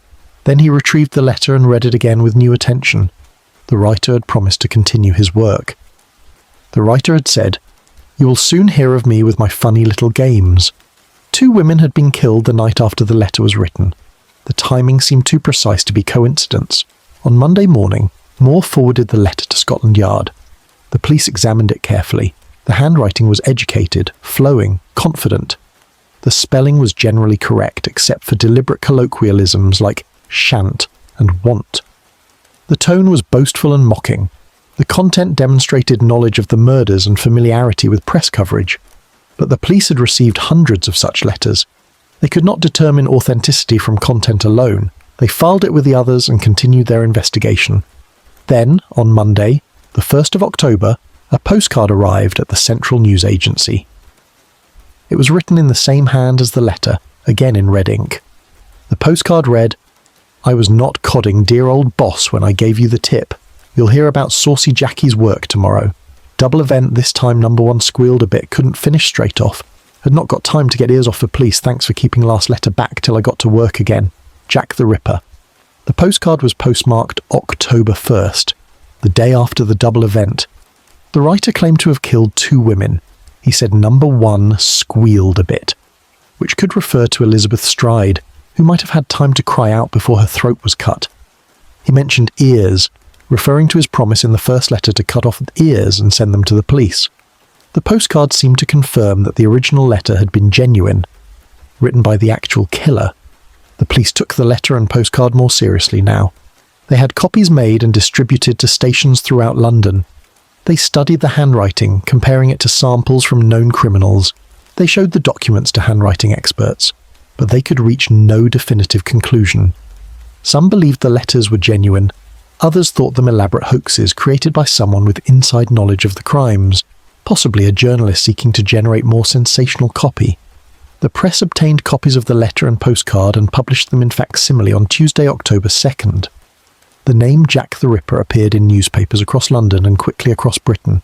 The public seized upon the identity immediately. Here was a name for the shadow that haunted Whitechapel. Here was a personality, however constructed, to attach to the faceless terror. The killer was no longer merely a killer.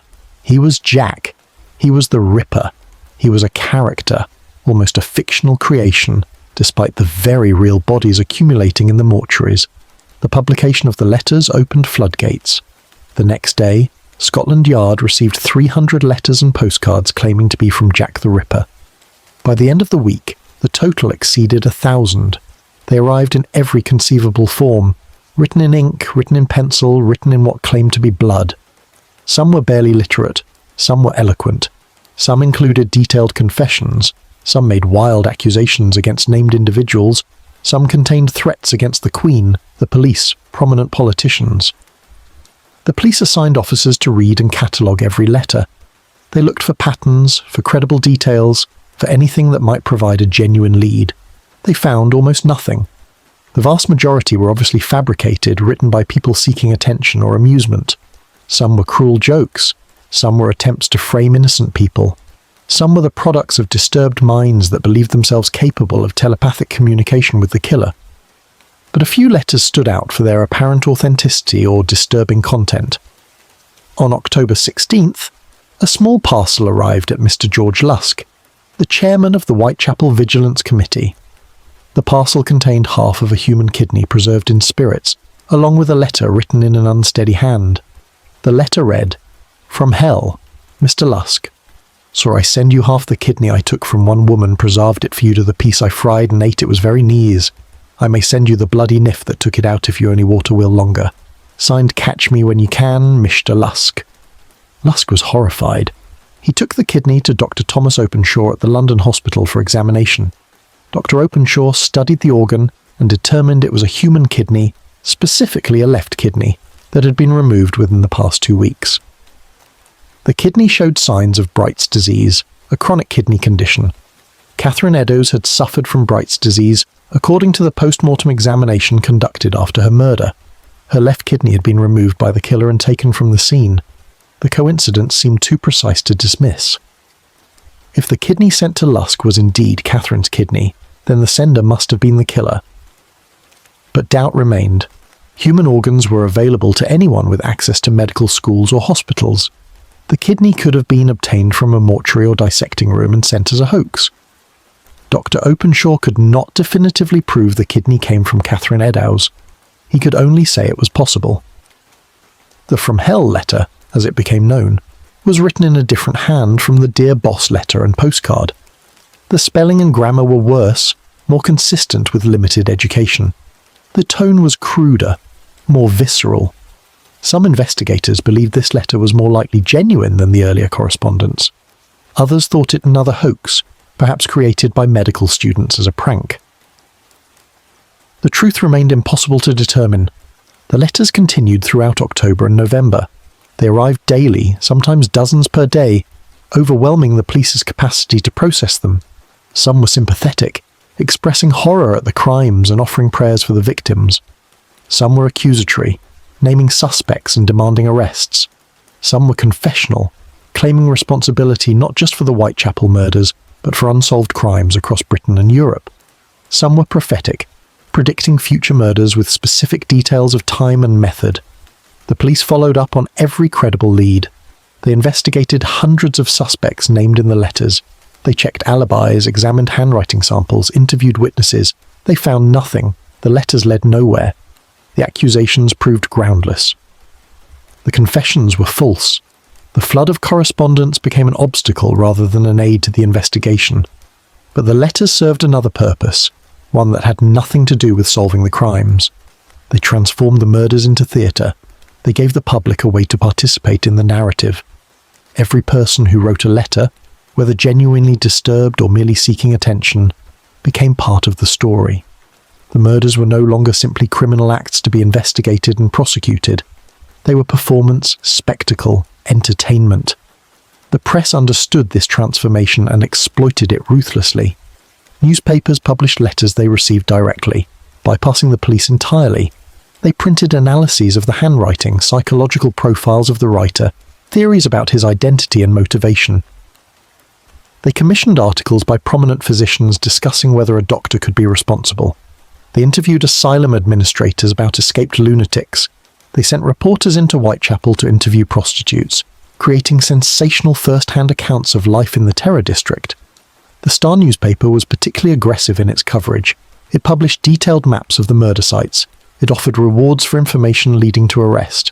It organised public meetings where residents could voice their fears and complaints. It criticised the police with harsh language, suggesting incompetence or worse. It transformed the murders into a crusade for newspaper circulation, selling tens of thousands of extra copies daily on the strength of Ripper coverage. The Illustrated Police News went further. Its engravings depicted the murders in graphic detail, showing victims lying in pools of blood, killers lurking in shadows with knives raised, police discovering bodies in horrified poses. The images were lurid, sensationalized, often inaccurate, but they sold newspapers. They gave the public visual representations of events that could otherwise only be imagined. They made the murders real in a way that text alone could not. The phenomenon spread beyond London. Provincial newspapers reprinted the London coverage. European newspapers sent correspondence to Whitechapel. American papers devoted front-page space to the murders. The story became international news. Jack the Ripper became known in Paris, Berlin, New York, Sydney. The name transcended its origins and became a symbol of urban horror, of the darkness lurking beneath Victorian civilization's respectable surface. The victims themselves became secondary to the spectacle. Mary Ann Nichols, Annie Chapman, Elizabeth Stride, Catherine Eddowes. Their names appeared in the coverage, but their lives did not. They were reduced to unfortunates, to women of the streets, to bodies in mortuaries. The press rarely mentioned that they had been mothers, daughters, wives, that they had lived decades before, dying violently, that they had loved and suffered and hoped for better days. They became props in the theatre of Jack the Ripper, their deaths valued only for the horror they generated. Some voices protested this transformation. The East London Observer, a local paper with deeper roots in the community, published editorials criticising the sensational coverage. It pointed out that the victims were human beings who deserved dignity even in death. It argued that the press was making the situation worse by creating panic and interfering with police work. It called for restraint and respect. But such voices were drowned in the flood of sensational coverage. The public wanted sensation. They wanted horror. They wanted Jack the Ripper to be real, to be theatrical, to be almost supernatural in his ability to evade capture. The mundane reality, that he was probably an ordinary man who killed women in dark places when opportunity allowed, was less satisfying than the legend being constructed. The police struggled against this tide. They issued statements asking the public to ignore hoax letters and to report only genuine information. They tried to suppress the more sensational coverage by refusing to provide details to certain newspapers. They arrested people for sending false letters, charging them with obstruction or causing public mischief. But they could not control the narrative. The story had escaped their authority and become something larger, something that fed on fear and fascination in equal measure. October advanced toward November. The letters continued arriving. The newspapers continued publishing sensational coverage. The public continued consuming every detail with morbid fascination. And somewhere in Whitechapel, if the pattern held, Jack the Ripper prepared for his next performance. The letter writing, whether genuine or hoax, had promised more murders. The public expected more murders. The entire machinery of press and panic and morbid entertainment waited for the next victim. The terror had become self-sustaining. It no longer required actual murders to maintain intensity. The letters, the theories, the accusations, the endless speculation, these fed the fire as effectively as blood. The autumn of terror had transformed into autumn of hysteria, a collective madness that gripped not just Whitechapel, but the entire city and beyond. The red ink flowed across hundreds of letters, thousands of words, all claiming to be from Jack the Ripper. Most were lies. Perhaps all were lies. The truth remained hidden, buried beneath layers of fantasy and fabrication. And in that hiding place, in that gap between reality and performance, the legend grew until it became immortal. Chapter 7. The Witnesses Who Saw Nothing. The investigation into the Whitechapel murders was the largest police operation London had ever conducted. Hundreds of officers were assigned to the case. Detective Inspector Frederick Aberline coordinated the Metropolitan Police effort from Commercial Street Station. Detective Inspector Edmund Reed supervised the local detectives of H Division. Inspector James McKee-William led the City Police investigation into Catherine Eddowes' murder. Above them, Chief Inspector Donald Swanson managed the overall case from Scotland Yard, reporting directly to the Metropolitan Police Commissioner and the Home Office. The police followed every investigative technique available to Victorian law enforcement. They walked the streets, interviewing residents and workers, asking the same questions again and again in hope that repetition might shake loose a forgotten detail. They searched yards and buildings, looking for blood-stained clothing or weapons. They examined pawnbrokers' records, thinking the killer might have sold items taken from victims. They monitored the casual wards and workhouses, watching for suspicious individuals seeking temporary shelter. They investigated asylums, checking records of recently released patients with violent histories. Most importantly, they interviewed witnesses. Dozens of people had seen the victims in their final hours. Some had seen them talking with men shortly before the murders. A few claimed to have seen the murders themselves or the killer fleeing afterward. The police took statements from all of these witnesses, recording their descriptions, mapping their movements, constructing timelines. From these statements, they hoped to build a composite picture of the killer, his appearance, his manner, his habits. but the witness accounts were maddeningly inconsistent. Mary Ann Nichols had been seen walking along Whitechapel Road shortly before her death, but the man she spoke with was described variously as young or middle-aged, short or medium height, wearing a dark coat or a light coat. Annie Chapman had been seen outside 29 Hanbury Street talking with a man described as foreign-looking with a dark complexion, or English-looking with a fair complexion, or wearing a deerstalker hat, or wearing a bowler hat, or wearing no hat at all. Elizabeth Stride presented the most contradictory witness accounts. She had been seen multiple times between 11 in the evening and her death at 1 in the morning. The men she was seen with varied dramatically in description. One witness described a young man of about 28, wearing a dark coat and carrying a newspaper parcel. Another described a man of about 35, wearing a morning suit and looking quite respectable. Another described a man of about 45, wearing rough working clothes and looking drunk. Were these all different men Elizabeth spoke with as she worked through the evening? Or were they the same man seen by witnesses whose memory and observation were unreliable? Catherine Eddowes had been seen in Mitre Square talking with a man minutes before her death. 3 witnesses provided descriptions. Joseph Lawender, a commercial traveller, saw Catherine at 1:35 in the morning standing at the entrance to Church Passage with a man. He described the man as about 30 years old, medium height, with a fair complexion and a moustache, wearing a pepper and salt-coloured jacket and a red neckerchief, and having the appearance of a sailor. Joseph Levy, who was with Lawend, saw the same couple but could provide no description of the man, saying he had not paid attention. A third witness, a night watchman, claimed to have seen a different couple in the square earlier, but his timing and details contradicted the other accounts. The police realised quickly that eyewitness testimony was nearly worthless. People saw what they expected to see. They remembered details that seemed significant after the fact but had not registered at the time. They conflated different sightings, mixing men they had seen on different nights or in different contexts. They were influenced by newspaper coverage, unconsciously adjusting their memories to fit published descriptions, and they were simply bad observers, failing to notice or retain the details that might actually identify someone. The problem was compounded by the darkness. Gas lamps provided only limited light, and much of Whitechapel remained unlit.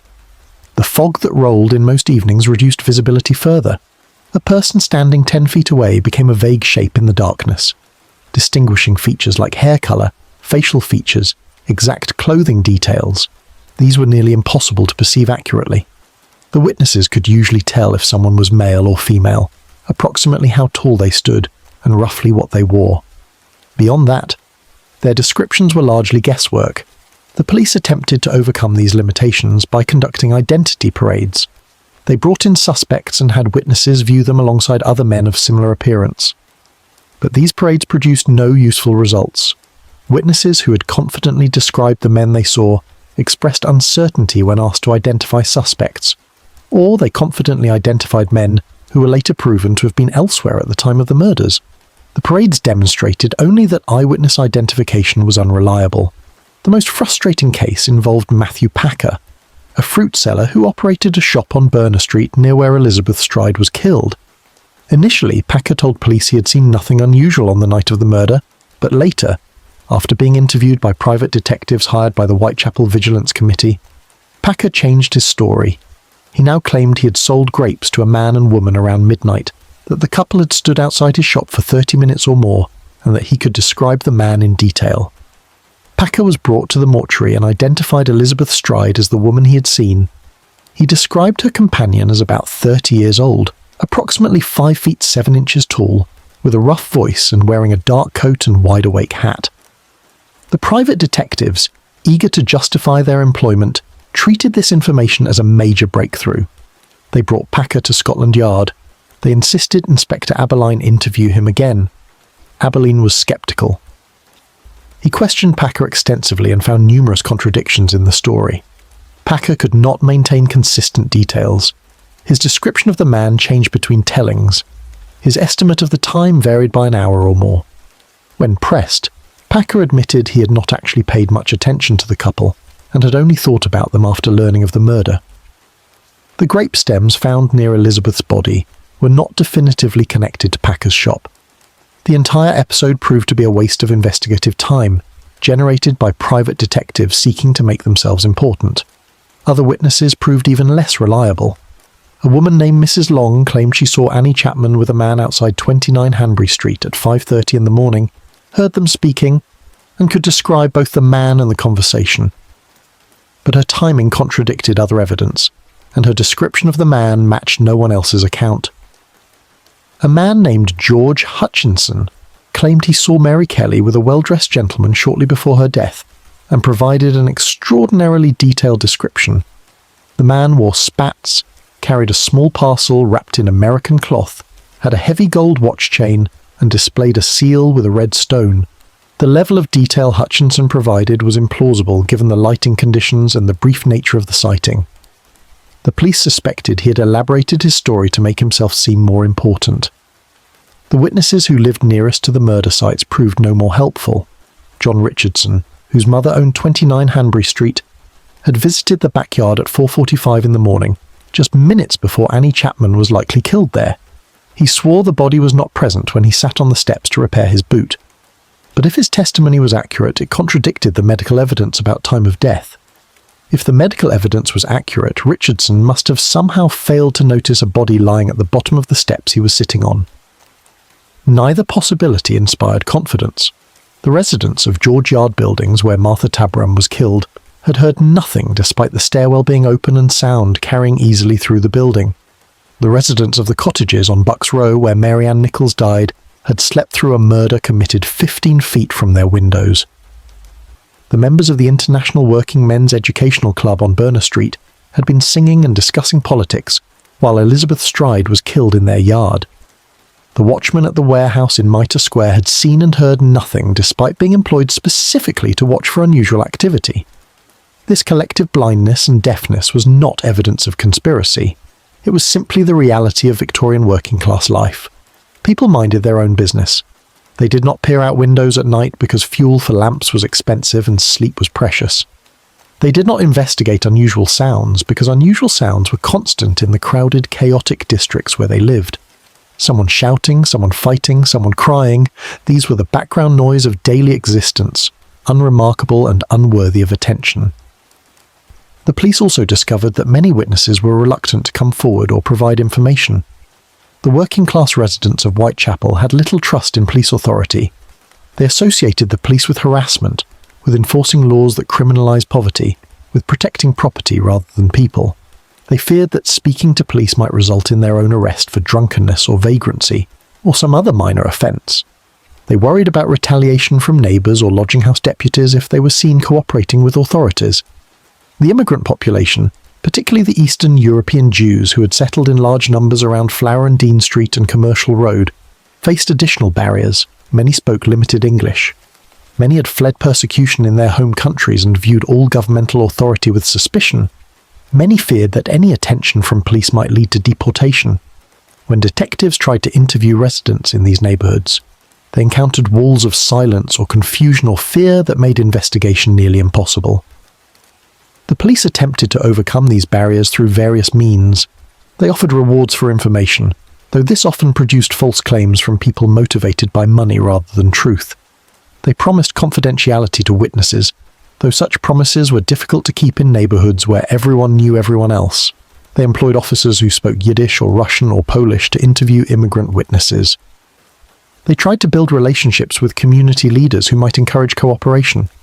But the fundamental problem remained. The killer left no physical evidence. He struck in darkness, in places where witnesses were scarce or absent.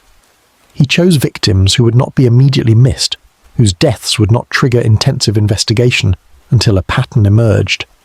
He worked quickly, completing his mutilations in minutes before disappearing into the maze of courts and alleys that made pursuit nearly impossible. And he looked like everyone else, in a district where thousands of men walked the streets each night, where lodging houses held hundreds of transient residents, where anonymity was the default state. One man with a knife was effectively invisible. The police created elaborate systems for organising witness information. They maintained detailed maps marking every sighting, every suspicious person, every potential lead. They compiled lists of suspects running to hundreds of names. They conducted house-to-house searches in the immediate vicinities of the murders. They stopped and questioned thousands of men on the streets. They investigated butchers, slaughtermen, medical students, foreign sailors, anyone whose occupation or background might explain anatomical knowledge or comfort with blood. Inspector Aberline's personal notebook filled with names and addresses and brief notes. Claims to be doctor, accent suspicious, sent for further inquiry. Seen in district multiple times, cannot account for movements released for lack of evidence. Identified by witness, proved to be elsewhere. Witness unreliable. The notebook became a catalogue of dead ends, of investigated and eliminated possibilities, of the enormous gap between suspicion and proof. The witnesses continued to come forward throughout October and into November, each certain they had seen the killer, each providing descriptions that contradicted all previous descriptions. The killer was young, middle-aged or elderly. He was tall, medium or short. He had a moustache or no moustache or a full beard. He wore a dark coat, a light coat or no coat. He looked foreign or English or like a gentleman or like a labourer. He carried a black bag or a newspaper parcel or nothing at all. From these contradictions, from this confusion of unreliable memory and poor observation and darkness and fear, the police tried to construct a useful description. They failed. The only consistent element across all witness accounts was that the killer appeared ordinary, not threatening, not memorable, not distinctive in any way. He was a man of the type that filled Whitechapel's streets, unremarkable and therefore invisible. The investigation ground forward through October, consuming enormous resources, producing minimal results. The police were doing everything possible with the tools and knowledge available to them. But Victorian forensic science offered little help. There were no fingerprints to collect, no DNA to analyse, no surveillance cameras to review. There was only the testimony of witnesses who saw nothing useful, physical evidence that led nowhere, and a killer who remained as mysterious at the end of October as he had been in early September. The public grew increasingly frustrated with the lack of arrests. Newspapers criticised the police as incompetent. Politicians demanded the commissioner's resignation. Vigilance committees claimed they could do better than the official force. But the truth was simpler and more frustrating. The police had witnesses, but the witnesses had seen nothing that mattered. They had descriptions, but the descriptions described everyone and no one. They had suspects, but they could prove nothing against them. The witnesses who saw nothing, who remembered wrong, who contradicted each other, these were the foundation upon which the investigation rested. And that foundation was quicksand, shifting and unstable, incapable of supporting any weight. The killer remained free not because the police were incompetent, but because the task of identifying him from the available evidence was effectively impossible. October ended, November began. And the witnesses continued their chorus of confusion, each adding their voice to the cacophony of contradiction, each certain of what they had seen, each remembering differently. The investigation continued, methodical and desperate, following leads that evaporated, pursuing suspects who vanished, building cases that collapsed. And somewhere in Whitechapel, the killer watched and waited, anonymous in the crowd, invisible among the thousands of ordinary men who walk those dark streets every night. Chapter 8. The Miller's Court Horror. November arrived with rain and cold winds that stripped the last leaves from the few trees that grew in Whitechapel's courtyards. The weather turned miserable, forcing people indoors when they could afford warmth, making the streets even more dangerous for those who had no choice but to walk them. The lodging houses filled beyond capacity. The casual wards of the workhouse turned away dozens each night. The district settled into the grim routine of winter survival, the summer's terror receding slightly as weeks passed without another murder. October had ended without incident. No bodies discovered, no screams in the night, no fresh panic. The police maintained their increased presence, but the intensity of the investigation had necessarily decreased. Officers could not work 18-hour days indefinitely. Detectives had other cases requiring attention. The public's immediate fear dulled slightly, as time provided distance from the double event. Perhaps the killer had died or been imprisoned for some unrelated crime. Perhaps he had left London. Perhaps the terror was finished. Mary Jane Kelly was younger than the other victims, though precisely how young remained uncertain. She claimed to be 25 years old in November of 1888, though she may have been younger or older. She had been born in Limerick, Ireland, according to her own account, and came to Wales with her family as a child. Her father worked in an ironworks in Caernarfonshire. She married young to a collier named Davies, but he died in a mining accident within 2 years of the wedding. Left widowed and without resources, Mary Jane drifted to Cardiff, then to London, arriving in the capital around 1884.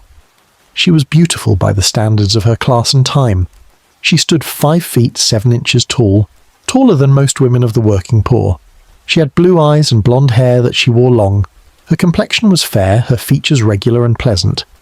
These attributes gave her advantages in the terrible economy of prostitution.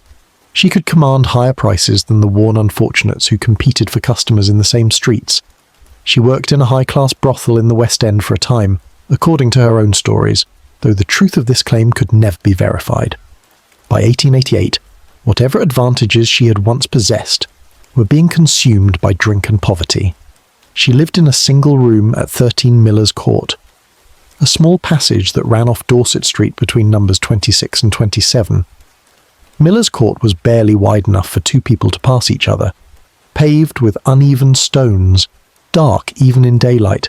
6 small cottages lined the court, each divided into rooms barely large enough for a bed and little else.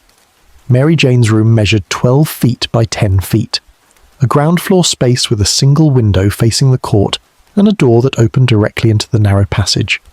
She shared this room, in the loose sense that governed such arrangements, with Joseph Barnett. He was a fish porter who worked at Billingsgate Market when work was available. They had lived together for 18 months in various lodgings around Spitalfields and Whitechapel before settling in Miller's Court in late spring. Barnett paid the rent of 4 shillings and 6pence per week when he could. Mary Jane supplemented his income through prostitution, which Barnett claimed to disapprove of but tolerated from necessity. The relationship deteriorated through the autumn. Barnett lost his job in late summer and could no longer pay the rent regularly. Mary Jane took on more street work to compensate. Arguments increased. Other women sometimes stayed in the room, friends of Mary Jane's who had nowhere else to sleep, and Barnett resented the crowding and loss of privacy. On the 30th of October, they quarrelled seriously. Barnett moved out, though he continued to visit Mary Jane and gave her money when he had it. By early November, Mary Jane owed 29 shillings in back rent to John McCarthy, who owned the property and collected rents for Miller's Court. 29 shillings represented more than 6 weeks of unpaid rent. McCarthy had not evicted her yet, showing the forbearance that many landlords exercised toward tenants they knew. But the debt hung over her like a shadow. She needed money desperately. She drank to quiet the anxiety that came with that need, and she walked the streets seeking customers, just as she had for years. Thursday, the 8th of November, began cold and damp. Mary Jane spent the day in and around Miller's Court. She was seen by several people throughout the afternoon and evening, sometimes sober, sometimes drunk, her mood alternating between cheerful and melancholy. She borrowed a shawl from another resident of the court. She pawned some clothing for a few coins. She bought gin with the money. By evening she was intoxicated, but still walking, still looking for customers to pay the mounting debt.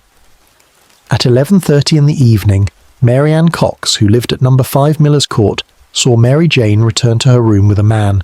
Cox was returning home herself and passed them in the court.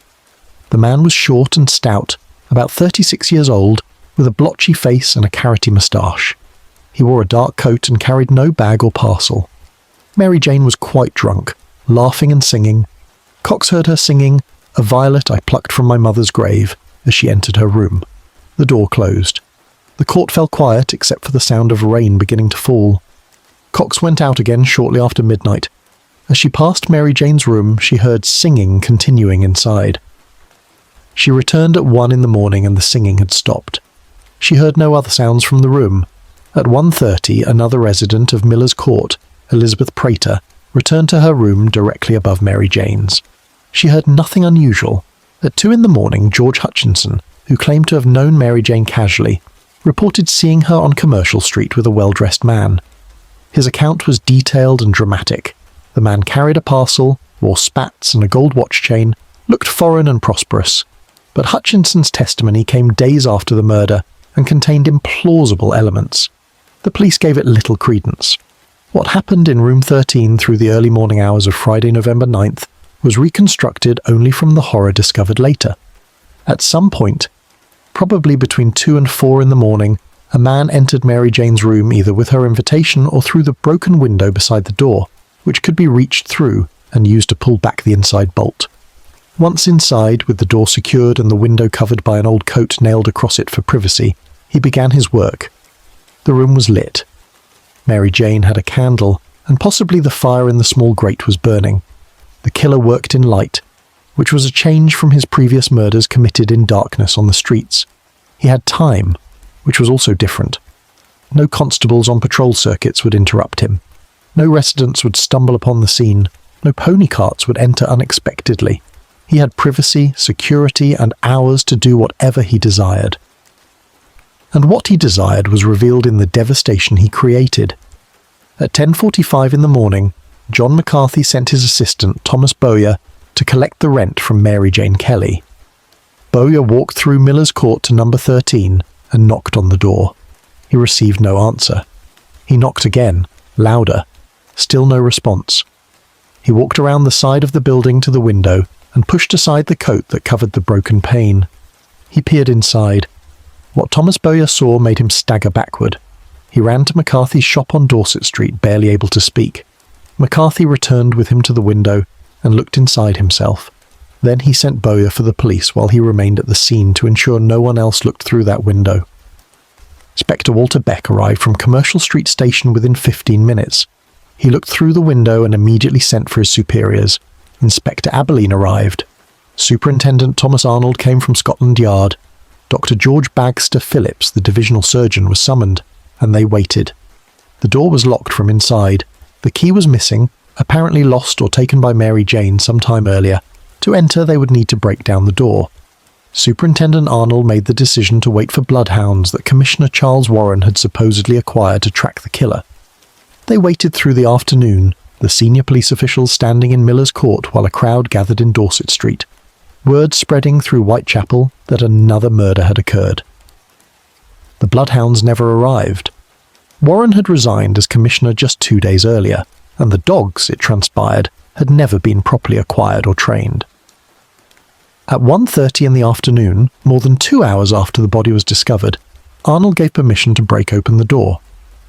The scene inside room 13 was unlike anything the investigators had witnessed in their professional lives, and they had witnessed much.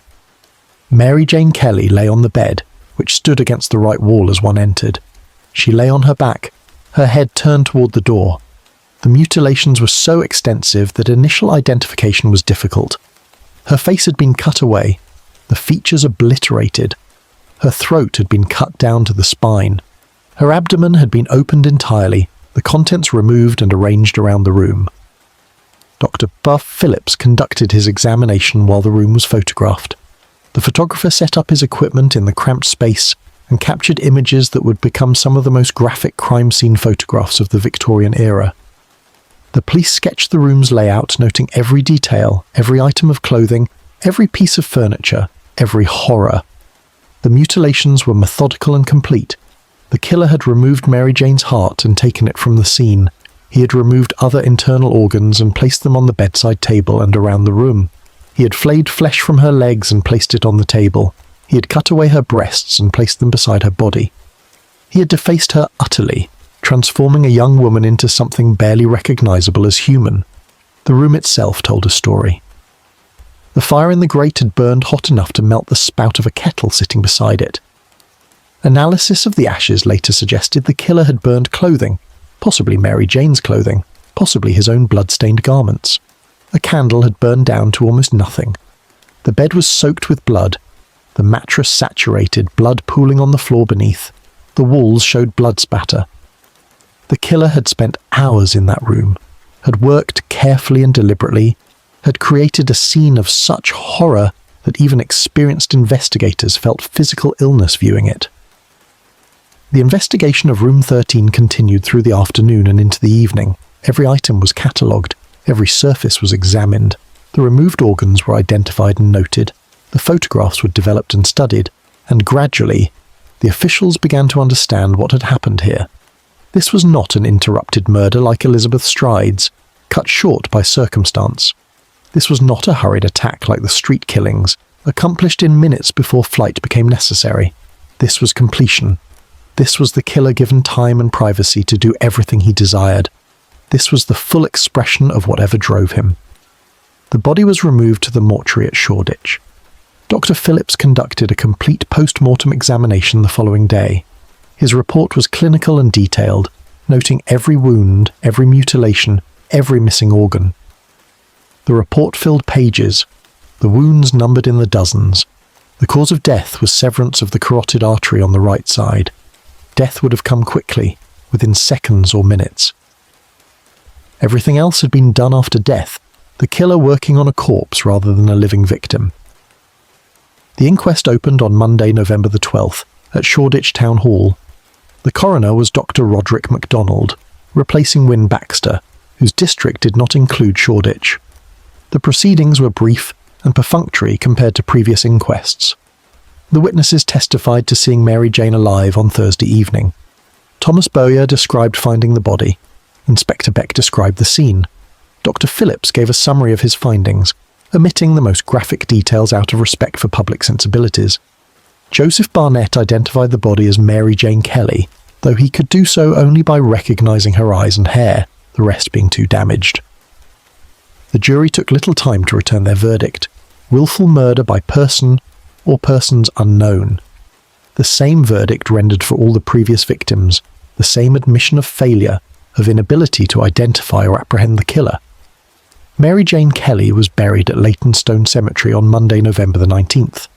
Her funeral was attended by thousands, the largest public mourning yet for any of the victims. The crowd followed the hearse through the streets, a spontaneous outpouring of grief and horror and collective trauma. The newspapers covered the murder with even greater intensity than the previous killings. The seventh victim announced some headlines, including Emma Smith and Martha Tabram in the count. The Whitechapel fiend's crowning atrocity, declared others. The details were too graphic for full publication, but enough was revealed to convey the unprecedented savagery. Editorial writers struggled to find language adequate to the horror.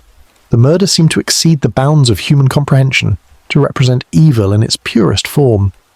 The public reaction was complex. Horror, certainly, and renewed fear, but also a kind of exhausted resignation. 5 women dead, or 7, depending on which murders one attributed to the same killer. Months of investigation producing no arrest. The police seemed helpless. The killer seemed unstoppable. What more could be done? What more could be said? The tragedy had become too large to process, too terrible to accommodate within normal frameworks of understanding. And yet, even as that exhaustion set in, a strange thing happened. The murders stopped. November passed without another killing. December came and went. Winter settled over Whitechapel, bringing its usual hardships, but no more mutilated bodies appeared in the mortuaries. The police maintained their vigilance through December and into January. The press continued to publish updates on the investigation. The public remained alert for any sign of the killer's return. But he did not return. Mary Jane Kelly was the last, the final victim, the culmination of the autumn's terror. Whether the killer died, or was imprisoned, or fled London, or simply stopped of his own accord, this question would never be answered. The investigation would continue for years, following leads that went nowhere, pursuing suspects who were never charged. But the murders themselves were finished. Room 13 at Miller's Court was cleaned and eventually rented to another tenant. The blood was scrubbed from the walls and floor.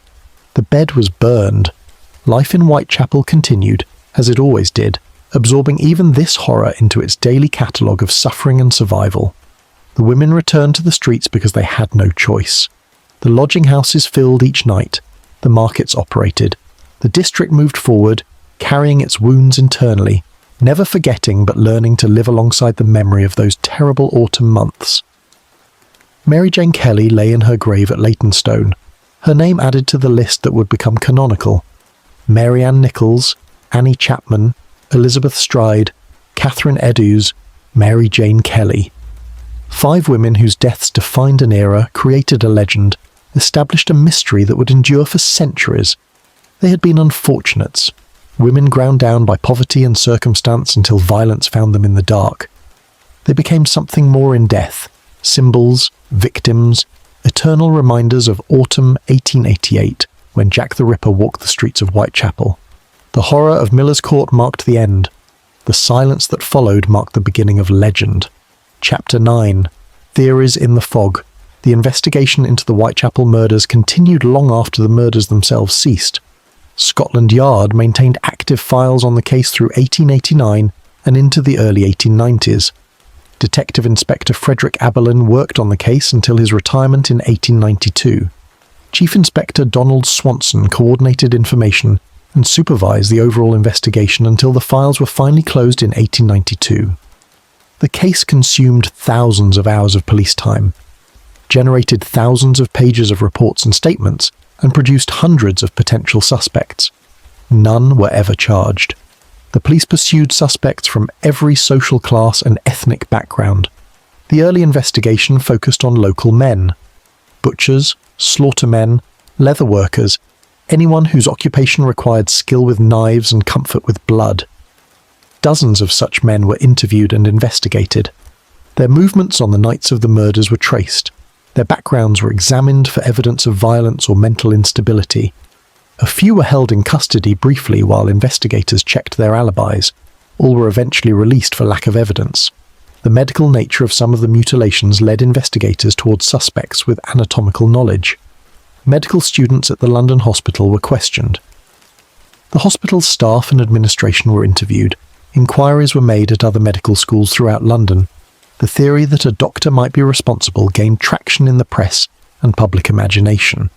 The idea of a respectable professional descending into murderous madness satisfied a Victorian fascination with the duality of human nature, the beast lurking beneath the gentleman's facade. Several specific medical men came under suspicion. Dr. Thomas Neal Cream, who was later hanged for poisoning several women, was considered despite being imprisoned in Illinois during the autumn of 1888. Dr. Francis Tumblety, an American medical charlatan with a history of arrests for various frauds and offences, was detained in London in November on charges unrelated to the murders, then released and allowed to flee to America before he could be questioned about the Whitechapel killings. Dr. Montague John Druitt, a barrister and teacher who drowned himself in the Thames in December 1888, was suspected by some investigators based on timing and circumstantial evidence, though no direct evidence connected him to the crimes. The immigrant population of Whitechapel, particularly the Eastern European Jews who had settled in large numbers around Brick Lane and Flower and Dean Street, faced intense scrutiny and suspicion. The Dear Boss letters reference to Jews in the chalk message found in Goulston Street after Catherine Eddowes' murder fueled anti-Semitic theories. The press published articles speculating that the killer was a foreign Jew, possibly a shochet, a ritual slaughterer, whose religious training explained the precise throat cuts. These theories ignored the medical evidence and reflected prejudice more than reason, but they gained wide circulation and contributed to increased tensions between the immigrant and native-born populations. Several Jewish men were investigated as suspects. John Pizer, a boot finisher who went by the nickname Leather Apron, was arrested in early September after witnesses claimed to have seen a man answering his description near the murder sites. Pizer was held for several days while police investigated his background and movements. He was able to prove his whereabouts during the murders and was released with a public apology. He later sued newspapers that had named him as the killer, receiving compensation for the damage to his reputation. Aaron Kosminski was a Polish Jew who immigrated to England in the 1880s and worked as a hairdresser in Whitechapel. He suffered from mental illness characterized by auditory hallucinations and paranoid delusions. He was institutionalized in 1891 and remained in asylums until his death in 1919. Chief Inspector Swanson and Inspector Robert Anderson, who became Assistant Commissioner of the Metropolitan Police, both identified Kosminski in private writings as their preferred suspect.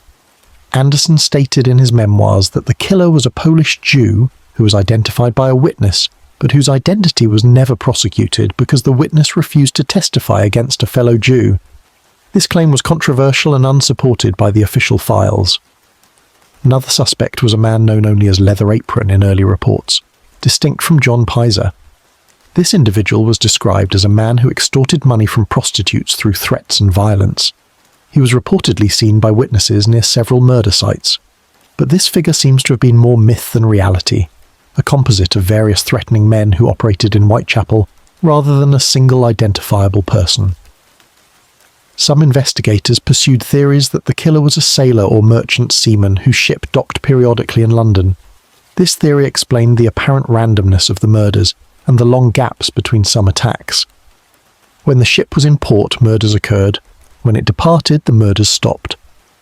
The investigation examined the movements of vessels docking at the Port of London during August through November 1888. Passenger manifests and crew rosters were reviewed. Several sailors were questioned. No credible suspect emerged from this line of inquiry. The possibility that the killer was a woman received some consideration. A few investigators theorized that a midwife or female medical practitioner might have committed the murders, as women could approach prostitutes without arousing suspicion. The theory suggested a woman seeking revenge for some perceived wrong, or perhaps a mentally disturbed midwife who blamed prostitutes for spreading venereal disease. This theory never gained serious traction among the primary investigators, as the physical evidence suggested the killer possessed considerable strength and the ability to overpower victims quickly. Montague John Druitt remained a favoured suspect for several investigators, even years after the murders. Druitt was 31 years old in 1888, a graduate of Oxford who worked as a barrister, and supplemented his income by teaching at a boarding school in Blackheath. He came from a respectable middle-class family in Dorset. In late November 1888, he was dismissed from his teaching position for reasons that were never made public. In early December, he disappeared. His body was found floating in the Thames near Chiswick on the 31st of December. The post-mortem determined he had been in the water for approximately 1 month, suggesting he drowned himself shortly after his dismissal. The suspicion against Druitt was based primarily on timing. The murders stopped after Mary Jane Kelly's death on November the 9th. Druitt disappeared shortly thereafter. The coincidence seemed significant. Additionally, Druitt's family had a history of mental illness. His mother was institutionalized shortly before his suicide. One of his sisters also suffered from mental illness. This hereditary factor suggested Druitt might have experienced the same psychological deterioration, but the evidence against Druitt was entirely circumstantial. There was no proof he had ever been to Whitechapel. No witnesses placed him near any murder site. No physical evidence connected him to the crimes. The theory relied entirely on coincidental timing and speculation about his mental state. Sir Melville MacNagton, who became Chief Constable of the Metropolitan Police in 1890, wrote a private memorandum in 1894 naming Druitt as his preferred suspect. But MacNagton acknowledged the evidence was weak and his conclusions were personal opinion rather than proven fact. Michael Ostrog was another suspect mentioned in MacNagton's memorandum. Ostrog was a Russian-born conman and thief with a long criminal record. He used multiple aliases and was known to police throughout Britain. He had been in and out of asylums, suggesting mental instability. But investigation revealed that Ostrog was imprisoned in France during the autumn of 1888 and could not have committed the Whitechapel murders. Despite this alibi, his name continued to appear in discussions of possible suspects, demonstrating how difficult it was for investigators to definitively eliminate candidates once suspicion attached to them. The police also investigated several individuals who confessed to the murders. One man named William Berry murdered his wife in Dundee in February 1889 and was suspected of being Jack the Ripper. He had lived in Whitechapel during the autumn of 1888 and left London shortly after Mary Jane Kelly's death. He was tried and hanged for his wife's murder. Some investigators believed he was the Ripper, but the evidence was unconvincing. His wife's murder bore no resemblance to the Whitechapel killings in method or mutilation. George Chapman, born Severin Kłosowski, was a Polish barber who immigrated to England in the 1880s and lived in Whitechapel during the murders. He later poisoned 3 women between 1897 and 1902 and was hanged in 1903. Inspector Aberline reportedly believed Chapman might have been Jack the Ripper, despite the dramatic difference in method between poisoning and knife attacks. This theory reflected the desperation investigators felt to solve the case, even years later, by connecting any violent criminal with ties to Whitechapel to the unsolved murders. Theories proliferated beyond the official investigation. Newspapers, private detectives, amateur criminologists, and countless members of the public developed their own ideas about the killer's identity. Some theories were plausible extensions of the evidence, Others were fantastical, incorporating elements of conspiracy, royal scandal, and Masonic ritual. The case became a canvas upon which people projected their fears, prejudices, and fascinations. One persistent theory claimed the murders were committed by Prince Albert Victor, the Duke of Clarence and grandson of Queen Victoria. This theory had no basis in fact. The prince was not in London during some of the murders, a fact easily verified through court records. But the theory persisted because it satisfied a particular narrative desire, the idea that the highest and lowest of Victorian society were connected through vice and violence, that privilege concealed depravity, that the respectable surface of empire hid monstrous evil beneath. Another theory involved Sir William Gull, Queen Victoria's physician, supposedly murdering prostitutes to cover up a scandal involving Prince Albert Victor. This theory was pure fiction, invented decades after the events and popularized through speculative books and films. Gull was elderly and had suffered a stroke before the murders. He was physically incapable of the attacks, but the theory endured because it offered a complete narrative with royal scandal, medical knowledge, and conspiracy to explain what simple evidence could not. The truth, as the police well knew, was probably mundane. The killer was most likely an ordinary man who lived or worked in Whitechapel, who blended into the crowd, who had sufficient anatomical knowledge from butchering work or medical training, or simply from experience to perform the mutilations, and who had the psychological capacity for extreme violence. He killed when opportunity allowed, in places where he felt safe from immediate detection. He stopped either because he died, or was imprisoned for another crime, or left London, or simply chose to stop. The investigation files grew thicker through 1889 and 1890 as detectives continued to pursue leads.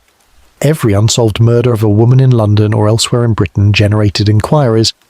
Was this Jack the Ripper starting again? Every man arrested for assault or suspicious behaviour prompted questions about his whereabouts in autumn 1888. The case became a lens through which investigators viewed all violent crime, a spectre that haunted them years after the actual murders ceased. But gradually the intensity faded. New cases demanded attention. Resources were allocated elsewhere. The senior investigators retired or moved to other positions. The files were transferred to storage. By 1892, the active investigation had effectively ended. The case remained officially open, as all unsolved murders do, but no one expected an arrest. The mystery had become permanent. The theories continued to multiply over the following decades, each generation producing new suspects and new explanations. Writers, historians, and amateur detectives examined the case from every angle, producing hundreds of books and articles proposing solutions. DNA analysis in the 21st century would be applied to preserved evidence, generating new theories and reigniting old debates. But consensus remained elusive. The fog that shrouded Whitechapel in autumn 1888 never fully lifted. The police had done what they could with the tools available to them. They had interviewed thousands of witnesses, investigated hundreds of suspects, searched countless premises, and pursued every lead that seemed remotely credible. They had worked with dedication and professionalism. They had faced impossible odds. A killer who struck randomly, left no useful evidence, looked like everyone else, and disappeared completely after his final murder. The failure to identify Jack the Ripper was not evidence of police incompetence, but demonstration of how difficult criminal investigation was in an era before modern forensic science. The theories remained just theories, each plausible to some, unconvincing to others, none provable by the standards of law or history. And in that uncertainty, in that gap between evidence and explanation, the legend flourished. Jack the Ripper became immortal precisely because he was never identified, never reduced to a known person with comprehensible motives. He remained a shadow, a cipher, a mirror reflecting Victorian fears and modern fascinations. The fog closed over Whitechapel, and in that fog, the truth vanished forever. Chapter 10. The Silence That Followed.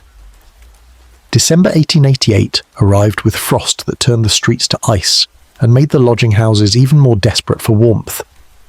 The temperature dropped below freezing most nights.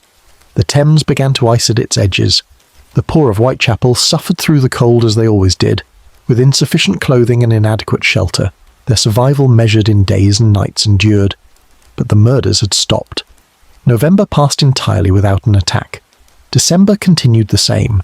The police maintained their vigilance, constables still patrolling in pairs, detectives still investigating any suspicious circumstance. The women still walked the streets, because poverty allowed no alternative, but they walked with slightly less fear than they had carried through October and early November. The collective tension that had gripped the district for 3 months began to ease, not disappearing but losing its edge of immediate panic. The press gradually shifted its coverage from active terror to retrospective analysis. Newspapers published summaries of the case, timelines of the murders, maps of the killing sites. The coverage became more analytical and less sensational, though Jack the Ripper remained a popular subject that sold copies. By January, the murders were discussed in past tense, as a phenomenon that had occurred rather than an ongoing crisis. The present tense of terror transformed into the past tense of history. The investigation continued into 1889, but with decreasing intensity. New leads still emerged. Someone would claim to have seen Jack the Ripper in another city, or would confess to being the killer, or would accuse a neighbour or acquaintance. The police investigated each claim with appropriate diligence. None led anywhere. The case accumulated more paper, more statements, more theories, but came no closer to resolution. The victims were not forgotten, though their individual stories faded as their collective identity as Ripper victims grew stronger. Mary Ann Nichols, Annie Chapman, Elizabeth Stride, Catherine Eddowes, Mary Jane Kelly. 5 names that would be remembered together for as long as the case was discussed. They became canonical, the accepted victims, though debates continued about whether Emma Smith and Martha Tabram should be included, or whether other unsolved murders from the period might also be the Ripper's work. The families of the victims carried their grief privately. William Nichols continued his work as a printer, marked forever by his estranged wife's terrible death. The children of Annie Chapman grew up with the knowledge that their mother had been murdered and mutilated in Whitechapel. Elizabeth Stride's common-law husband, Michael Kidney, struggled with drink and guilt, wondering if he might have prevented her death had they not quarrelled. John Kelly, Catherine Eddowes' partner, left Whitechapel shortly after her death, unable to remain in the district where she had been killed. Joseph Barnett, Mary Jane Kelly's former partner, gave evidence at the inquest and then disappeared from the historical record, another life marked by proximity to horror. The district itself bore scars that were visible for years. Miller's Court gained a reputation as a cursed place. Some residents refused to walk through it after dark. The room where Mary Jane Kelly died remained vacant for months despite the desperate need for housing. When it was finally rented, the tenant knew the history and accepted it as the price of affordable lodging. Hanbury Street, Bucks Row, Burner Street, Mitre Square. These locations became known, marked in the collective memory as places where terrible things had happened. But Whitechapel endured. The lodging houses continued to fill each night. The markets operated. The public houses served their customers. The women walked their circuits, selling themselves for 4pence, surviving another day. The district's fundamental character, its poverty, its crowding, its violence, its indifference to individual suffering remained unchanged. The murders had been exceptional, but the conditions that produced such vulnerability were permanent features of Victorian urban poverty. The police force absorbed the lessons of the investigation, limited though those lessons were. The use of photography for crime scene documentation became more systematic. The coordination between different police divisions improved. The value of preserving physical evidence was better understood. But the fundamental limitations remained. Without fingerprint analysis, without DNA technology, without surveillance systems, catching a killer who struck randomly and left minimal evidence was extraordinarily difficult. Commissioner Charles Warren's resignation in November, technically unrelated to the Ripper case but occurring in its shadow, marked a turning point in Metropolitan Police administration. His successor, James Monroe, brought different priorities and management styles. The Ripper investigation continued under his leadership, but without the same public pressure that had attended Warren's final weeks. The political consequences of the murders faded as the murders themselves receded into the past. The autumn of 1888 became part of London's history, a dark chapter that would never be forgotten but gradually became something people referred to in past tense. The 21st century would see renewed interest. New technologies applied to old evidence, DNA analysis performed on preserved letters and artifacts, Authors would write hundreds of books proposing solutions. Documentaries would examine the case from every angle. The mystery would prove endlessly fascinating, the legend continuing to grow more than a century after the murders. But for those who lived through the Autumn of Terror, the silence that followed was both relief and mystery. Relief that the killing had stopped, that the streets were safe again in the relative sense they had ever been safe. Mystery because the end came without explanation, without arrest, without resolution. Jack the Ripper simply stopped. Whether death or imprisonment or departure or choice dictated that stopping, no one knew. The silence was absolute. The women who survived continued their lives. Those who had known Mary Ann or Annie or Elizabeth or Catherine or Mary Jane carried those memories with them, shared them in the lodging house kitchens, remembered friends who had met terrible ends. They were reminded daily that their own survival was chance as much as anything else. They had walked the same streets, entered the same dark passages, trusted the same type of men who might be customers or might be killers. Luck had preserved them. Luck had failed their friends. The seasons turned. Winter gave way to spring in 1889. The city woke from its frozen months into the tentative warmth of April and May. Whitechapel greened slightly, such limited green as could emerge from the cramped courtyards and narrow lanes. Life continued in its patterns, work sought and sometimes found, hunger endured, shelter secured for another night, survival measured in small victories against overwhelming odds. The police files on the Whitechapel murders remained active until 1892, when they were formally closed and transferred to storage. The case was not solved but could no longer command the resources it had consumed for 4 years. Other crimes required investigation. Other cases demanded resolution. The unsolved murders of autumn 1888 became historical, their victims long buried, their killer either dead or beyond reach. The legend grew in inverse proportion to the distance from the events. As the actual autumn of 1888 receded into memory, the story of Jack the Ripper expanded and elaborated. Details were added that had no basis in the historical record. Suspects were proposed who had never been investigated by the actual police. Theories multiplied that required belief in elaborate conspiracies or royal scandals or Masonic rituals. The real poverty and suffering of Whitechapel, the actual lives of the 5 women who died, the grinding conditions that made them vulnerable, these were often lost in the dramatic narratives constructed around the mystery. But the silence remained at the centre. The silence that followed the murders, the absence of answers, the void where explanation should be. That silence was the true legacy of autumn 1888.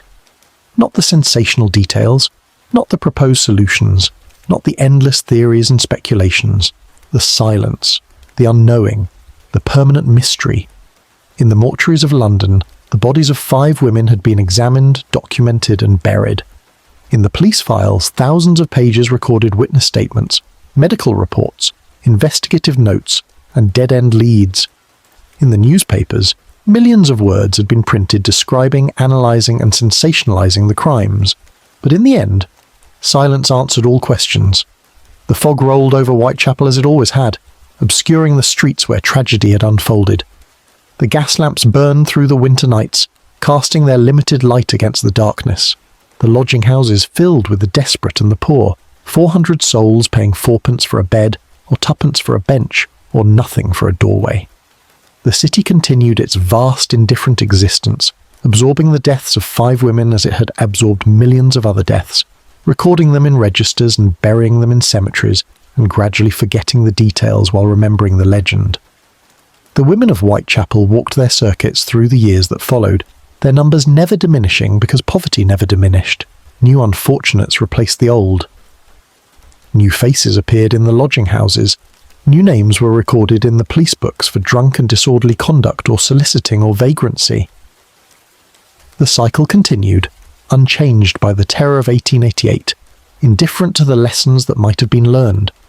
And somewhere, in a pauper's grave, or an asylum's unmarked plot, or a foreign country's soil, or a respectable cemetery under a name no one associated with terror, Jack the Ripper lay silent. Dead or alive in those years after 1888, his identity remained hidden. His motives remained unknown.